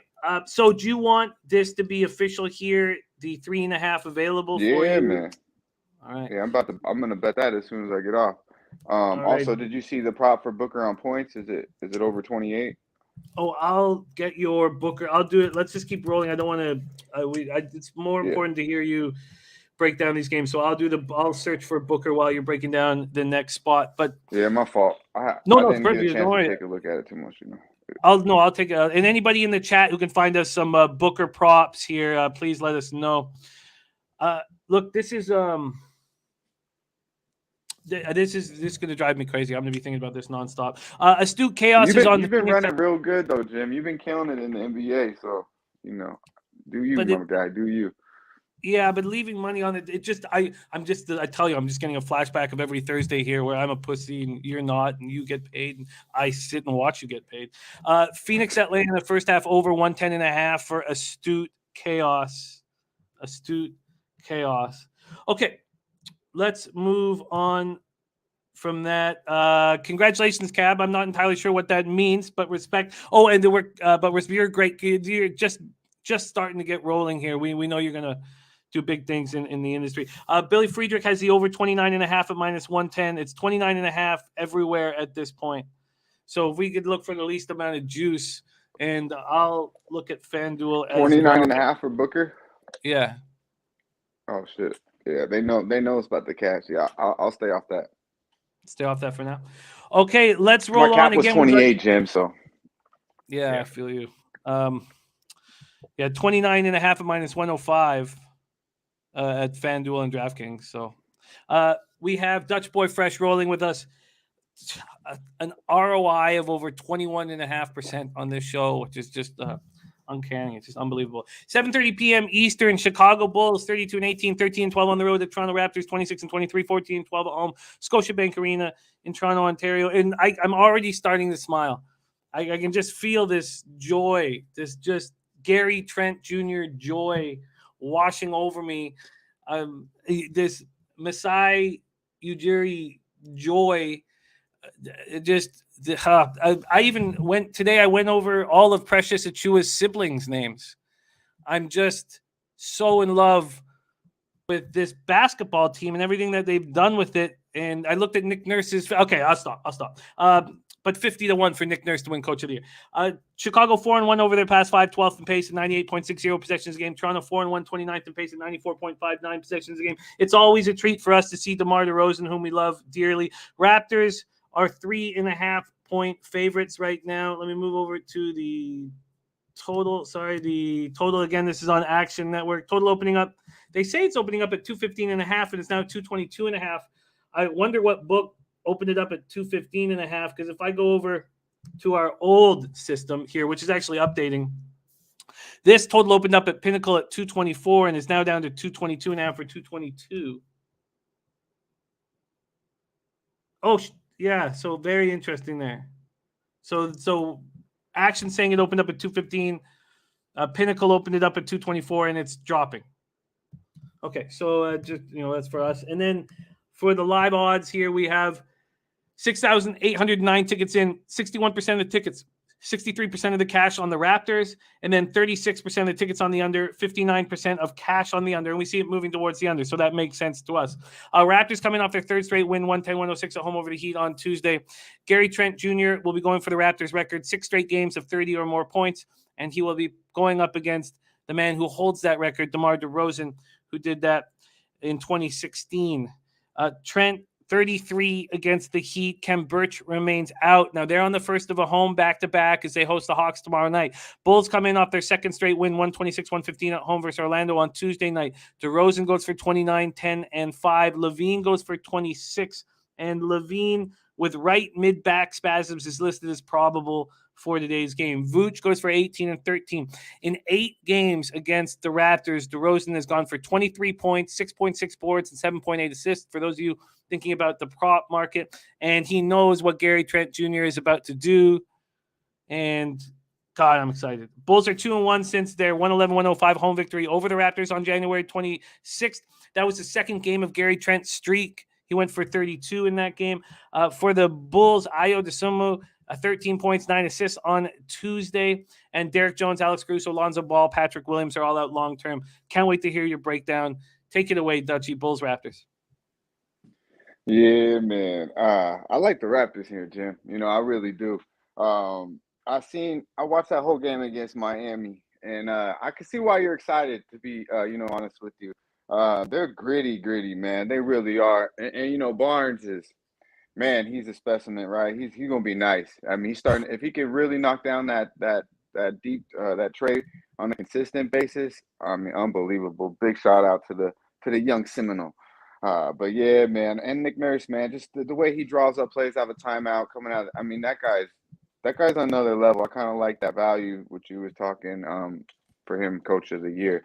But when it comes down to it, I think the Raptors are just going to be too big at home. I know they don't have the crowd and vibe, but it seems like they're more used to it than teams coming in there. They're 13-3 ATS, last 16 at the house. So if you've been back in Toronto in the North, you've been very, very happy and very fucking profitable. Now, also, I talked about Barnes coming on with that length, and they're big all over. They really are. Besides Van Fleet and Trent, the whole fucking team is 6'7" plus. I mean, and they got OG back. And if he can knock down a consistent jumper, I mean, watch out. Siakam's so streaky as well, but he's actually, making himself, involved in other ways. If he's not scoring, I believe he's, over 5.5 assists a game. So he's doing good, in other parts, even though he's so streaky sometimes on the offensive end, Jim. I don't know sometimes, like, what the fuck is this guy doing out there? But, he's a talent, though. But another thing is the Raptors have shot the last 5 games a league leading 43% from 3. So, yes, Gary Trent has been hot, but the team has been stroking it from deep. So, 8-0 ATS last 8 versus a team with their winning road record. So they play up to their competition. And I know the Bulls, have been playing good basketball, especially over the last 5, shooting unbelievable from the field, leading the league, I believe, in scoring, top 2 or 3 in scoring the last 5. But on the road, you've been able to fade this team most likely. The Bulls are 1-6 straight up last 7 road games, 2-3-1 against the number last 6 on the road. Now, and then also, Jim, they've had their way with with Toronto, 5-0 straight up last 5 meetings, and they're 2-0 this year. I believe it's going to be very hard to beat this team, Toronto, a third time at the house. Had a nice day off, but I just simply think they're playing some of the best basketball in the league right now. They're gritty. I know they're not deep, but I think by the end of this game, they'll be up, by 5 to 6 points and win this game at the house. So yeah, I like Toronto here at the house, and you can make that official, my guy. I like it and want in on it. Let me ask you, what do you think of this angle? Do you think that it's now the Raptors are very comfortable playing in front of nobody, and the Bulls, who haven't been doing that for a while, might get a little Exactly. Is there any that's kind what of I advantage? that's what I touched on. I think it's actually more of an advantage for Toronto because these teams they do that two times a week, maybe 3 times a week sometimes. So you got a team that already has to go all the way across the border, go through all that bullshit that they got you guys going through right now, which is even more than we got to deal with over here. Then they go into an empty crowd. So that being that fucks up the routine. It's not what they're used to. I think it's more actually comfortable for Toronto now. It's becoming, and I seen that watching Miami in the second half, previous game, with the 500 people in the crowd. So yeah, I do think that's an edge to Toronto now. I think it's you can honestly say that, And personally, I just think the Bulls, they have had their way 2 games, man. But I just don't see with the size that they're missing. They got Javonte Green, I believe, is like the 4, and they have Tony Bradley off the bench as the only other big guy. I mean, everyone else is, I know Levine and Rosen got some size to them, but they're pretty small, man. So as long as Toronto can hit these boards and knock down that 3 from a consistent basis, what they've been doing, I think this should be an easy win, Jim. I want to roll with you, Dutch. You got the Raptors here at -3.5 at -109. Pinnacle's moved it to -110, which means I expect in an hour or so it will be at 4. So Raptors -3.5, -109 for Dutch. And I expect DeRozan to have a good game. I'm not going to. I'm not even going to look. I don't want to get interested in any player props.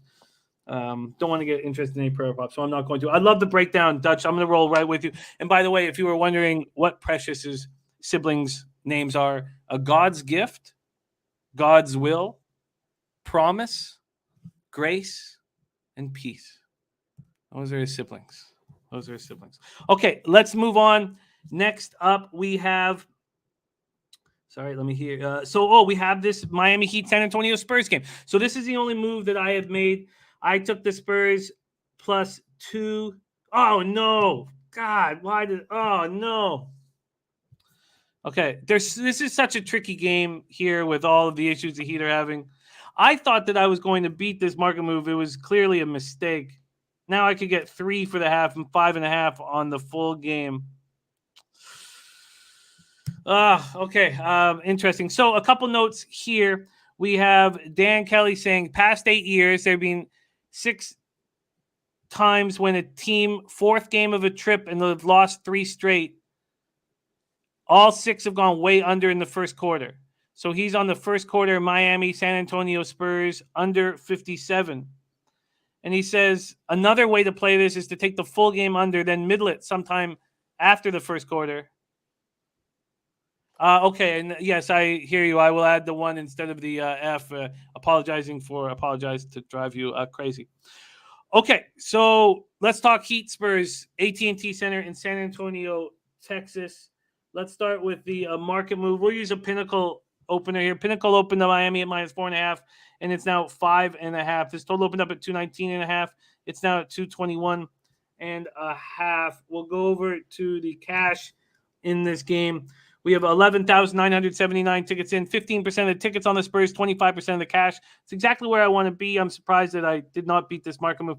Obviously, more players are going to be available for the Heat, and Lowry will be playing. 50-50 is the tickets, but 81% of the cash is on the under. Miami pace last 5, 27th in the NBA, while the Spurs are playing very fast, 6th in the NBA, 100.8 possessions a game. Fast for this year. The Heat come in off a 110-106 loss at Toronto on Tuesday night. This game was supposed to be yesterday, but the Heat could not meet the requirement of 8 available players. So there was 12 players for the Heat listed out of the game, and that's why it was moved. The Heat beat Washington on Tuesday with 8 players available, and only 5 would have been available yesterday. Gabe Vincent played 35 minutes in Tuesday's win. He didn't travel with the team. He's positive. Jimmy Butler was ruled out Wednesday after spraining his ankle. PJ Tucker and Dylan Cheatham, they didn't play Tuesday, but they're now in health and safety protocols. Kyle Lowry has rejoined the team. He's listed as questionable. He's missed the last 9 games due to a personal issue, and he went 5-4 over that time. Alfonso Scott says Heat full squad today. Well, we know that's impossible, Alfonso. It's impossible because they got players in health and protocols. But you're saying that their big guns are all going to be there, and that's why it's moved to 5.5, which is definitely legit. I think the Spurs are a very angry squad after letting a Warrior squad without Curry and Wiggins come back and destroy them in the fourth quarter. So Dan says I'm reading something from December. I was like, bro, hey, I was having Rudy Gobert flashbacks. I was like, PJ Tucker, I don't think he's in protocol, bro, unless I completely miss. I know it was a rough night for me, but goddamn. Is Tucker not? Did I just completely break down the game from a long time ago? I just think at the end, I was like, the protocols and shit, I was like, all these guys, I think Miami is as healthy as they've been, And Kyle Lowry's the only addition that's changed pretty much from what just happened against Toronto. Jesus. And yeah, you're I think they absolutely didn't right. play Washington recently. I don't know. Yeah, my fault, Jim. Why do I I have thought all this? I was like, damn, this shirt is real good, bro. Because they played. Oh fuck, Jesus! Because they They played just played Tuesday Toronto. against. Yeah, they played Tuesday against Toronto. So why am I saying was ruled out after? Okay, all right. It wasn't a late night for me. I have no explanation here. For this and why I got so excited about the Spurs. But I'm on the Spurs. Oh fuck, man! This is how I lose my winning streak in basketball. All right, My fault, take it bro. away, Dutch. I should stop talking about this game. Heat Spurs. All right, my guy. Yeah, man. I can't lie. I'm on the other side. I locked in the Heat at 4.5. And I think that the Heat are a very angry team. Now, the Spurs also, I agree, could be a very angry team too. The way the refs gave that fucking game to the Warriors the other night with Jordan Poole and the way he was walking around in the paint and didn't call that shit. But yeah, here to this game, though, I do believe the Spurs don't have the big boy pulled out as well. I think, it's going to be a big issue for them as well. Bam looked about as good as I've seen Bam look against Toronto, which, couldn't get enough from his teammates to get out of the North with a W, but he looked real good. He was dominating the Raptors. But yeah, Jim, I do like the Heat here, losing 3 straight. And this is a basketball team that is, one of the better defensive basketball teams in the league, averaging 100 or, allowing 105 points per game. They've lost 3 straight, giving up 118 points per game.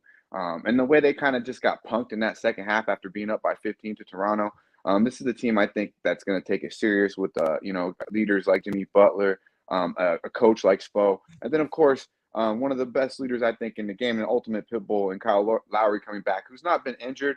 They've kept this shit like in-house, which usually in these days don't really happen. So I don't believe this, and he's definitely not the best player on the team. I believe this is going to be like, welcome in, rally around the troops type of guy coming back in the game as well. Because when I watch Miami, they're really missing one thing, and that's fucking Kyle Lowry. I mean, they really are. Gabe Vincent is not a starting point guard in the league. I don't mind if he wants to come in and fuck around for 12 minutes, but we need Kyle Lowry out there, and I believe, he'll be ready to rock and roll as long as he's in condition. He was taking care of his body. Like I mentioned, it was more of a personal issue. It wasn't injury, so he should be ready to rock and roll. But yeah, man, I just think the Heat, are going to come ready to play. They're 4-1 ATS last 6 meetings versus, San Antonio against the number, 5-1 straight up last 6 meetings overall. And then when I look at the other end, the Spurs, they just, they have talent, but they are missing some talent tonight. And I just don't think they've been playing up to their talent level. They have a lot of guys in and out going through the lineup. And recently they just haven't been that good. And if you've been fading them, you've been pretty profitable. They're 3-5 ATS last 8. They're 0-5 ATS last 5 as a home dog, Jim. And they are 1-4 ATS overall last 5 at the house. 1-6 ATS last 7 overall as a dog. So I think Miami, this is a get right spot here from Miami. In the last 4 games, the Spurs haven't been allowing actually a little bit more than Miami, 119 points per game. So what, I don't believe they'll be able to stop Miami in the paint at all, especially without the big boy out of the lineup. So I'm not mad at an over here as well. But for official though, I did have Miami at 4.5. What's the best number we got now, Jim? I will shop for you. You don't think that Lowry, after missing 9 games, is going to be out of sorts? I mean, he played 25 minutes of Kyle Lowry basketball, bro. Like, I honestly think the way this has been handled, I think as long as he's been, conditioning and eating and not fucking sitting there eating crispy fucking creams and shit, eating what he's supposed to be doing, I think, and he's a pro, I think he'll be all right. Like I said, it's not like they need Kyle Lowry to come in there and run the whole show. Jimmy Butler could do that. I mean, Tyler Hero is a stud. Running through Bam. I think Bam will have a big game. Jimmy Butler, too, after getting fucking punked by OG like that in the paint. He posterized his ass the other night. So I look for Butler to have a big game. Bam. But like I said, you don't need Kyle Lowry to be Kyle Lowry or Toronto and all world. Just go out there and play 25 minutes of good basketball and lead these boys to victory. Give them 8, 5, and 4. Some solid shit like that. Run the show. I think when you're about to lose your family, you don't eat. So I'm sure he's not been sitting there eating pizzas. I'm sure he's been sitting there very concerned. You think he's been stressed out?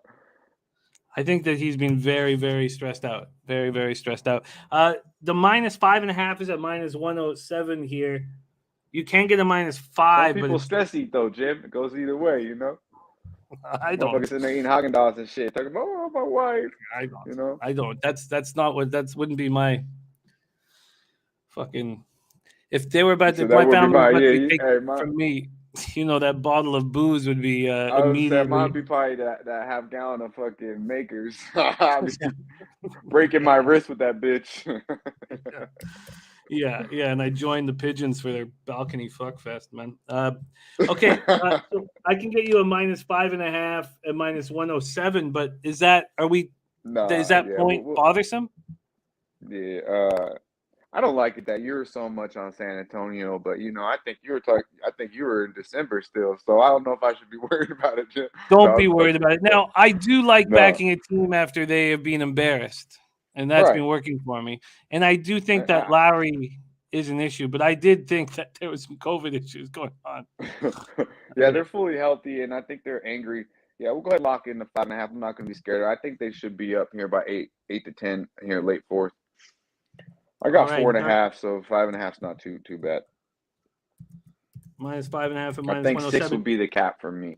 You can get a 5 at -117. Nah. We don't want to do that to that beautiful thing I got going. Okay, there you have it. Dutch is locked in. Let's move on to the second to last game here on the card, 10 p.m. Eastern. Sacramento Kings 18-34, 6-18 on the road.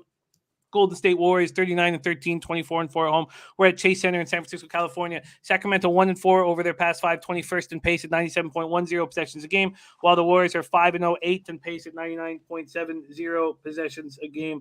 We will move to the market movement in this spot.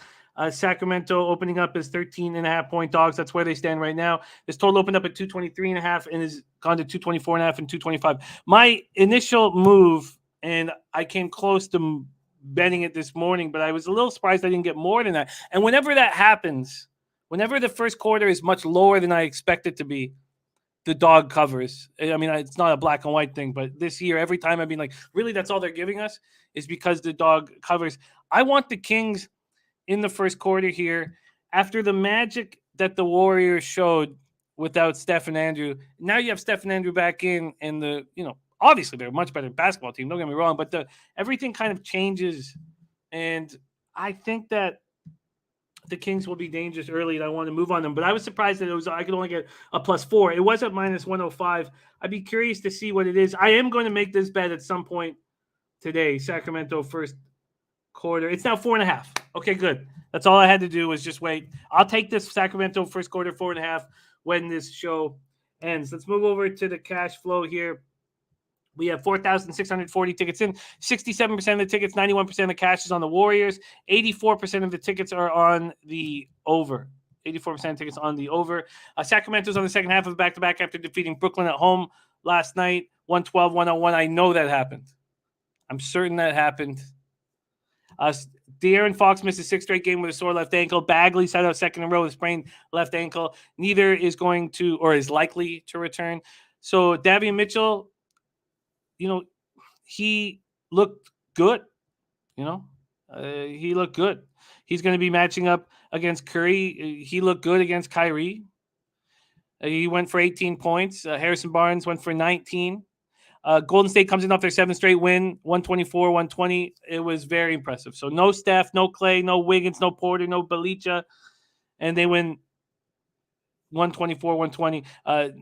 No Draymond Green, no Iguodala, no Wiseman. Gary Payton gets hurt in the third quarter, and Kuminga looked great. Jordan Poole was awesome, 31 points. Damian Lee, Moses Moody, and Kerr, Thompson, Wiggins, Porter, and possibly Iguodala and Payton all be back for this game. Take it away here, Dutch, Kings, Golden State Warriors.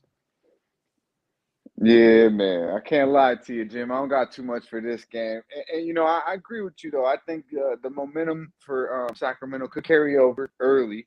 And also, Golden State's such a good team to have a tendency to be kind of complacent early and then turn it on in that third quarter. The adjustments in that third quarter are kind of unbelievable. So hopefully here in this game, you could maybe look Sacramento early and then get on Golden State late if you want to mess around with this game.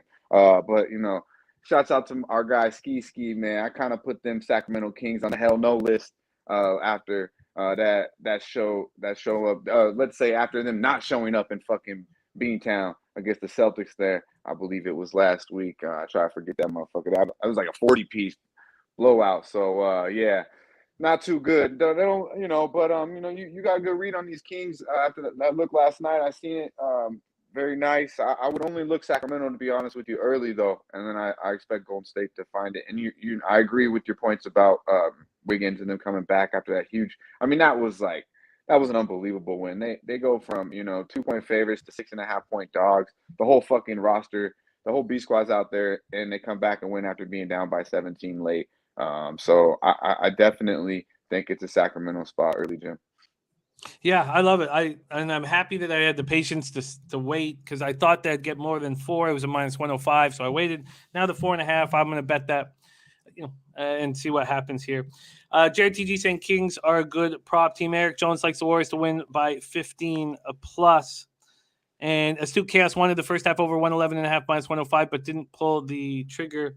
All right, let's move on. So that is the Warriors-Kings game. That'll be, at this point, my 4th and final bet on the card. But let's see what happens when we hear Dutch break down Lakers-Clippers. Lakers 24-27, 9-15 on the road. Clippers 26-27, 15-12 at home. At Crypto.com Arena in Los Angeles, California. Lakers 2-3, 14th in pace at 98.3 possessions a game. Clippers 3-2, first in pace, which is strange to imagine that.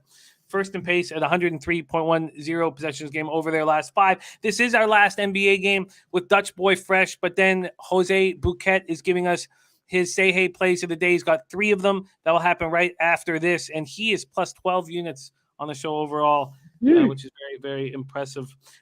Here we go. So first off, we'll take a look at the market here.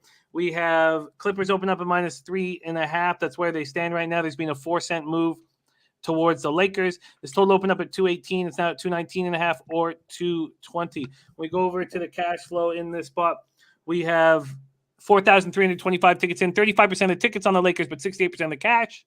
And then 69% of tickets on the over and 96% of the cash there. Eric Jones leans Clips here. And Lakers are on the second half of back-to-back after defeating Portland 99-94 at home last night. Davis goes for 30 and 15. Expected to be a 5th consecutive game without LeBron James. And Davis is expected to play in a back-to-back, which is a little surprising to me. He scored at least 27 points in each of his past 3 games. And the Clippers come in here well-rested. They finished off their 8-game road trip with a bit of a letdown, 122-116 loss in Indiana on Monday night. They finished at 4-4. They played some good basketball in there. Amir Coffey has emerged 13.2 points, 4.3 boards since December 26th, and he stepped that up even more since January 9th, 15.3 points, 4.2 boards. They just have a strong bench, and they've needed one, certainly, without their big studs in Paul George and Kawhi not on the floor with them for a long period of time. Take it away here, Dutch. Last game on the card, Lakers-Clippers. Yeah, Jim, this is another one where I don't have really anything going with this one right at this time. I was going to look a little more into it because obviously I'm a little surprised, like you mentioned, that AD is going to be going. I figured he'd be out, and I wanted to lock it in, but from when I look into it, it seems like he will be playing tonight. But the fuckery couldn't come late. It's not until 7:30 out here on the West Coast. So we'll see. But yeah, I like the Clippers. I do, especially with the Lakers in a back-to-back situation. I look to fade them here. I just need to know who's going to be playing for the Lakers before I could back the Clippers. To me, honestly, it don't matter who the fuck's suiting up for the Clippers. Ty Lue got them boys playing. You touched on it. They get a lot out of their bench. Luke Kennard is coming off probably one of his worst games of the season. I look for him to bounce back. But, Morris is solid inside. Reggie Jackson, I don't see the Lakers being able to stop him. So, yeah, I would only look the Clippers here. But if AD's out there, he should probably get off. He had 30 last night. I didn't expect him to play. But I still probably, at the end of the day, would probably only look the Clippers here, Jim. But like I did mention, I need to look a little more into these games. These 7 o'clock games, I tend to look a little more in a little bit later now because all the bullshit we got to deal with here. With the NBA. Are you surprised that the big bets have come in on the Lakers here? When there's this giant not at all. That's just that's not at all. That's just what happens. The Lakers are that team. Now AD back, and they've won again against. Now they won against Point. People just bet the Lakers. It's just stupid. Ski Prophet says bet on the dynasty tonight, Dutch. He said bet on the dynasty. So he thinks the Warriors are a dynasty, Jim. I don't want to get into that right now because I got some shit going on. But, there's no fucking way that you win 2 titles and you're a dynasty. That's all I'm saying. Now, we're talking pre-KD, Jim. Pre-KD if they're a dynasty. There would have been a dynasty if KD stayed there. And they were on their way. But, no. But, yeah, I ain't mad at the Warriors tonight, bro. Full game. Lakers, Clippers. So from a not like a Yankee tax angle, from a gameplay angle, why would the Lakers be taking the big bets and clearly the market not moving to the more well-rested Clipper squad? I mean, honestly, because I think that they believe that the Lakers have a better roster. And that it's LA. Maybe they believe LBJ is going to come back. I believe he's questionable. I've seen that people say he's going to come back for this game because it's against the Clippers. I don't know. So I've seen that he's going to miss 6 games, and I've seen that he's questionable. So a lot of questions in this game, Jim. That's why right now it's just a backwheel for me. But to be honest with you, when I start thinking about looking into it, I could only bet the Clippers here. I think they're well rested. They show me that they compete. They're the type of team, they remind me of, Jim, is like the Knickerbockers last year. They bring the lunch pail every fucking day. They're down by 22 when you can't count these motherfuckers out. And that's just not what the Lakers are. So you get them well rested at the house. I think probably get a better number too once everyone believes that AD is announced and we'll get the Clippers solid at the house. See how these early games. I got 3 solid bets already, and I plan on I was gonna lock in Booker too, but if I can't find that, but yeah, man, I like the Clippers here as a gritty team to show up and a well-rested advantage. And the only reason I could say that the money's coming in on the Lakers is because that's just usually what the fuck happens. People bet these fucking Lakers. And this Clipper squad, I mean, I love that they lost the last game of that road trip. And people consistently fade the Clippers, and I'm one of them. And I'm starting to learn, like, you can't fade these motherfuckers, man. They show up to play basketball every day, every game, and a lot of teams and players don't do that. And Ty Lue is one of the better coaches in the league. Yeah, tease on the Clippers. I'm going to jump on the Clippers as well. I think this is the price is right. I might find my way there too, Jim. All right, let's review action and once again state that what Dutch is doing here in NBA on their show is just unbelievable. ROI over 21.5%, and that's just in 42 games. ROI over 21.5%, hitting 61.9% plus 9.03 units. Average line at -105. And the thing that all of these cappers that are succeeding with is they keep their vig down. And that is what Dutch has done. Let's review Dutch's action here. We have Dutch moved on the Suns -3.5 at -110. And Astute Chaos is on that Phoenix Atlanta first half over 110.5 at plus 103. And Ron's spreadsheet play today is on the Suns -4. Then we have Dutch is on the Raptors -3.5 at -109. I'm going to tail that. Then we go to the Spurs spot. Sorry, I've already gone through that. That was my Heat -5.5. My disaster -5.5 at -107. Okay. And then I'm on the Kings first quarter, and Michael Irvelina thinks this could turn into a 5. And you know what? He's probably right. So if it's just getting more and more juice, so I'm not going to bet that Kings first quarter. I will wait on the Kings first quarter for as long as possible. Dan Kelly's only play is that first quarter Miami Spurs under 57. There we go. And let me get Alfonso Scott's action here. Let me just copy and paste that. Eric Jones got the Heat -4.5. Nice job. And there we go. You can catch Dutch Boy Fresh Monday through Friday on our NBA show, NBA Pub Hub. And finally, people are starting to recognize how it's the best show. in the business. So it's the numbers are going. Join everybody. That's 4 p.m. Eastern, 1 p.m. Pacific, Monday through Friday. NBA Pop-Up. Dutch Boy Fresh, thank you so much for rolling with us. Stay hot, my man. You've been so good on this show. And respect. Any last words for the Cappers supporting the show? Yeah, I appreciate the love, Jim. Hey, yo, let's hit these motherfuckers straight over the head. Y'all stay fresh. Let's go. There he is. Millsy saying Fox expected in the lineup. Take the Kings plus the points. If Mills knows Sacramento through and through, if Mills says that Fox is expected in the lineup, then we'll lose that 4.5, Michael. Big Red says, I agree. I want to see Crosby play with McDavid, but I think Canada puck line against Germany is free money. Big Red, I would have to really spend some time on the roster. I mean, I've gone over the roster, but I'd really have to dig deep in the roster if I was going to bet on it. And I couldn't have been more excited about Team Canada this year, so not getting to watch them play hurts. Ski says Fox plays. I'll bet the Warriors again. I get it. You'll get a much better number. Not much better, but you'll get probably a slightly better number. And I'm not going up against Yuski. I'm just going up in the first quarter. Just taking the Kings first quarter. I think they carry over that fourth quarter from last night. But also, anytime you make money on a bet, you seem to kind of gravitate towards moving there again, and it's an unconscious mistake. And I felt pretty good cashing that Kings bet last night. Okay, so there we go. Before we review all action on today's show, we have our next guest.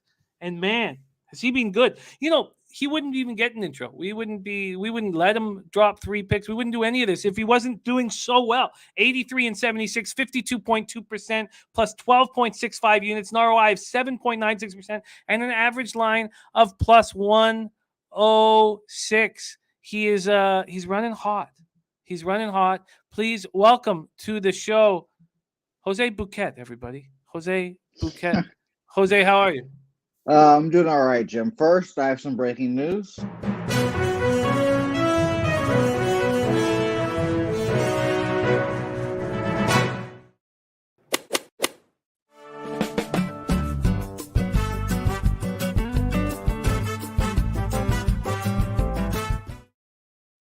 $15,000 subscribers on the YouTube channel. Congratulations to us. Thank you, everyone, for subscribing. Continue doing so.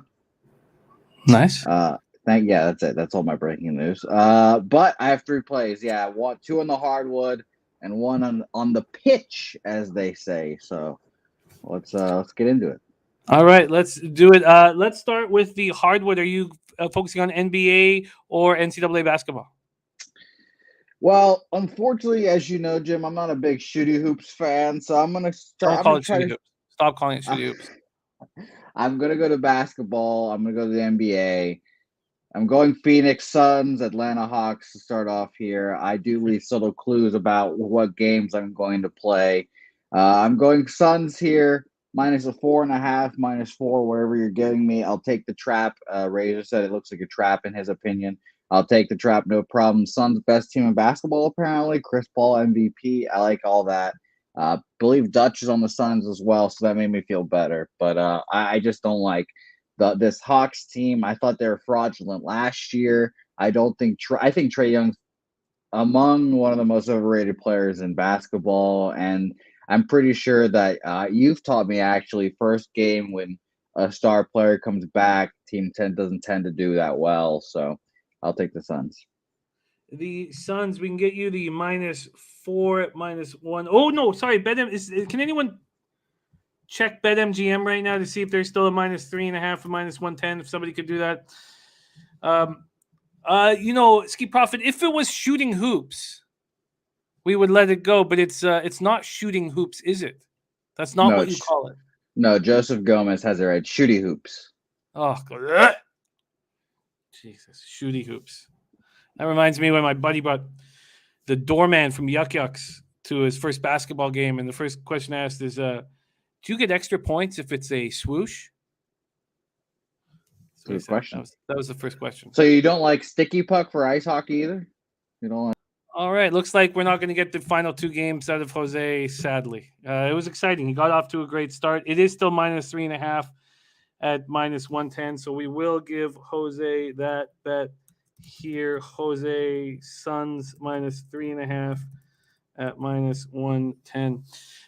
Too bad, because he was so excited. He was running hot, and it's too bad. I see him in the background, and but look at that record. Look at that. Oh, Clippers real quick, and then Cameroon money line real fast. There. No. Your record, you've earned it. You've earned it with your record. You've earned it with your record. You've earned it. Okay, let's go. We're back. We're serious. We're serious cappers here. So you have Suns -3.5, -110. What's next? Sure. Clippers. I think the Clippers smack the shit out of the Lakers. The Lakers stink. All right. I'm going to move on the Clippers too, but Jose is moving on the Clippers. So let's get you that. And you did get the 3.5 at BetMGM. Sweet. So -3.5. Let's go right there. And let's see what we can get you. Sorry, move that here. -3.5 for the clip show at -104. -3.5 at -104 for Jose on the clip show. Now, they backed Senegal last night or yesterday on the show, right? I believe Senegal was the look in soccer. I think so, yeah. That cash. Yeah. I did watch Canada beat El Salvador last night without Alphonso Davies. That goal was nuts. That first goal was crazy, but it was nice. I did watch also America play Honduras in Minnesota in those freezing temperatures. Did you hear that 2 Honduran players didn't come out in the second half? It was too cold. Yeah, but shit, I wouldn't either. Fuck that. Why would you have fuck that? No, I love it. So we've moved into soccer. This is the best Canadian team of my lifetime. We did make the 86 World Cup with the Leonarduzzi brothers and Carl Valentine and the boys. They didn't score a goal. I watched every second of that World Cup and didn't score a goal. We're going to change things around this year. We have a real team. And look, the hottest soccer capper or football capper, depending on where you're from, in the game right now, we have Jeff Slaughter. He's moved on Athletic Bilbao. I don't know if I'm pronouncing that right. Team total over a half. And Real Bets team total over a half. There we go. From our Jeff Slaughter. Good. All right. Go ahead. Break down Egypt and Cameroon and why you're on this spot. Well, to start off with, I think the thing that makes the most amount of sense, the most important fact here is that the referee chosen in this game is allegedly notoriously anti-Egypt. Egypt, as soon as the referee decision was made, the Egyptian FA, Football Federation or Association, whatever you want to call it, protested it and tried to get him off, but that obviously didn't work.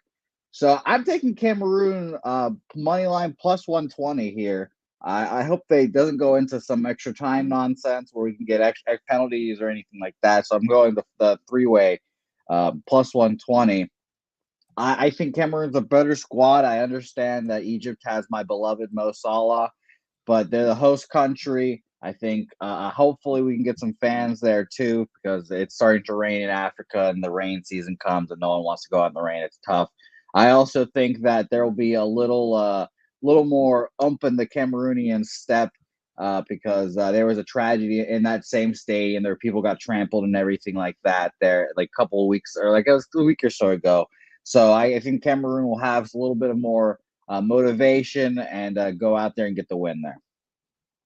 So you have Cameroon at +120, but that has to be within 90 minutes plus injury time.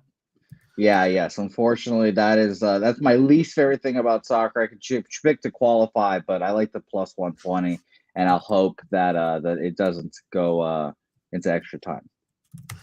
And we do have the World Cup in November.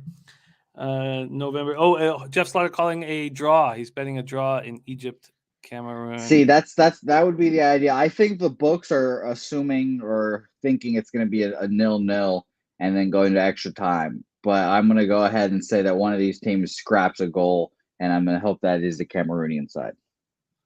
There you have it, Jose. Great work. We have a bunch of news coming in about San Antonio that will come in this weekend. We also have a very special Super Bowl show that is being edited and worked on right now with or so cappers on it. So you guys will see all of that. Jose, great work on everything behind the scenes, producing the show with a great aplomb. Thank you for your hard work and good luck here. You've been looking good. The Texas Tech was a great call, and you've moved over to NBA tonight. Good luck. I love, Jim, before we finish, I love how these compliments, I feel like you have to give them through gritted teeth. I feel like they hurt you a little bit to tell me. No, not at all. Not at all, because I want you to be on this show, and we wouldn't let you. We straight up would not let you. Yeah.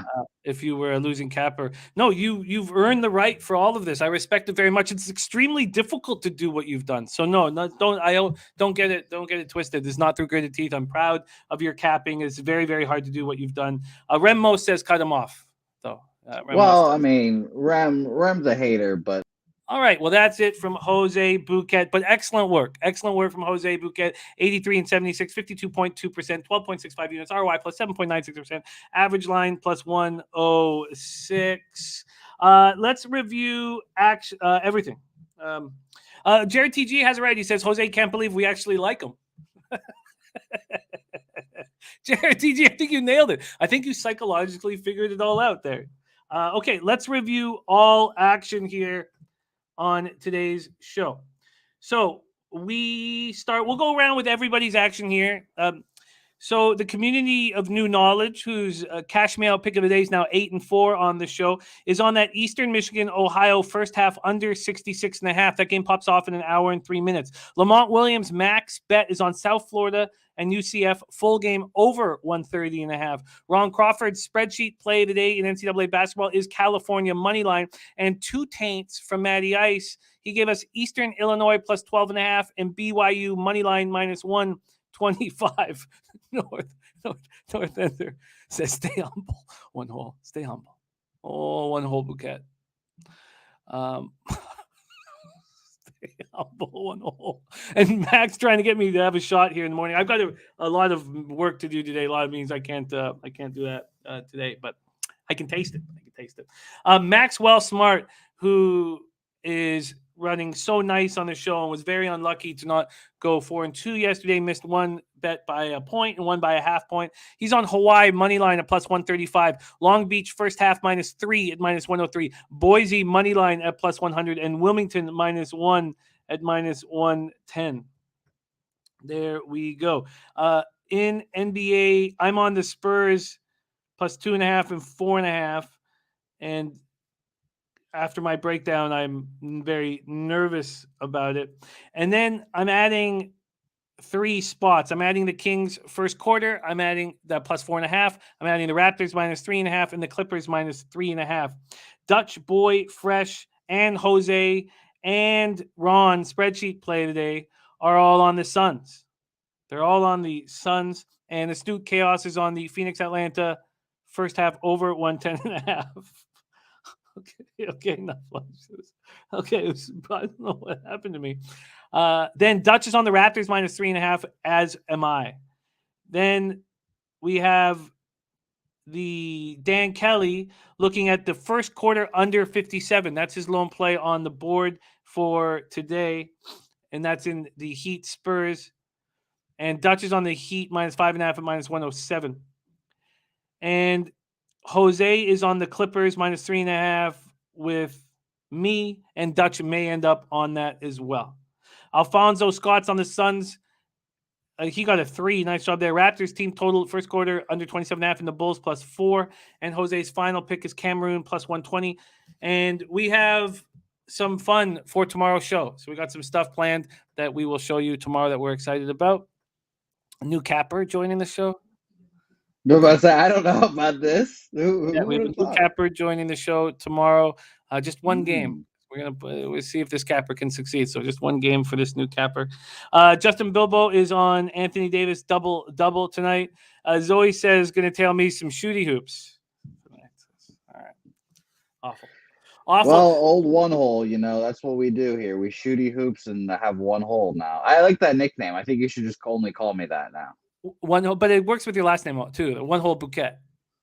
Well, yeah, I mean, one hole bucket is what they used to call me back in grade school, obviously. But Sure. Sure. Well, we'll see, how much one whole Bouquet can drink when we are in San Antonio. Nasty Nate says Not no much. new friends. Not No new much. friends. That is a rule. That's the horse track rule. That's when we go to the horse track. No new friends. No new friends. Thank you guys so much for rolling with us. San Antonio, book your flights. We're going to give everybody the hotel information here shortly. Check out our website. We love it. pubsportsradio.com. You can watch all the shows right there. And don't forget, we have a lot going on today. We have NBA at 4 p.m. Eastern, NCAA at 5 p.m. Eastern. Thank you, guys. We have nothing without you guys. Doug Reed, Real Deal Prime, Nasty Nate, James S. Piker, North Ender, Nut Flush, Jimmy Gomez, Justin Bilbo, Zoe Faye, Lamont Williams, Ryan Kozlowski, Jared TG, Rem Most, Bill McDonald, Astute Chaos, Dennis Garcia, Bananas and Grapes. Too many of you to thank, but thank you for your support. Let's get that cash. Let's stay hot in NBA, and let's get that money. Coming off a nice day yesterday. On behalf of all of us, thank you. But most importantly, let's milk this shit. Leche. Hey, those bookmakers!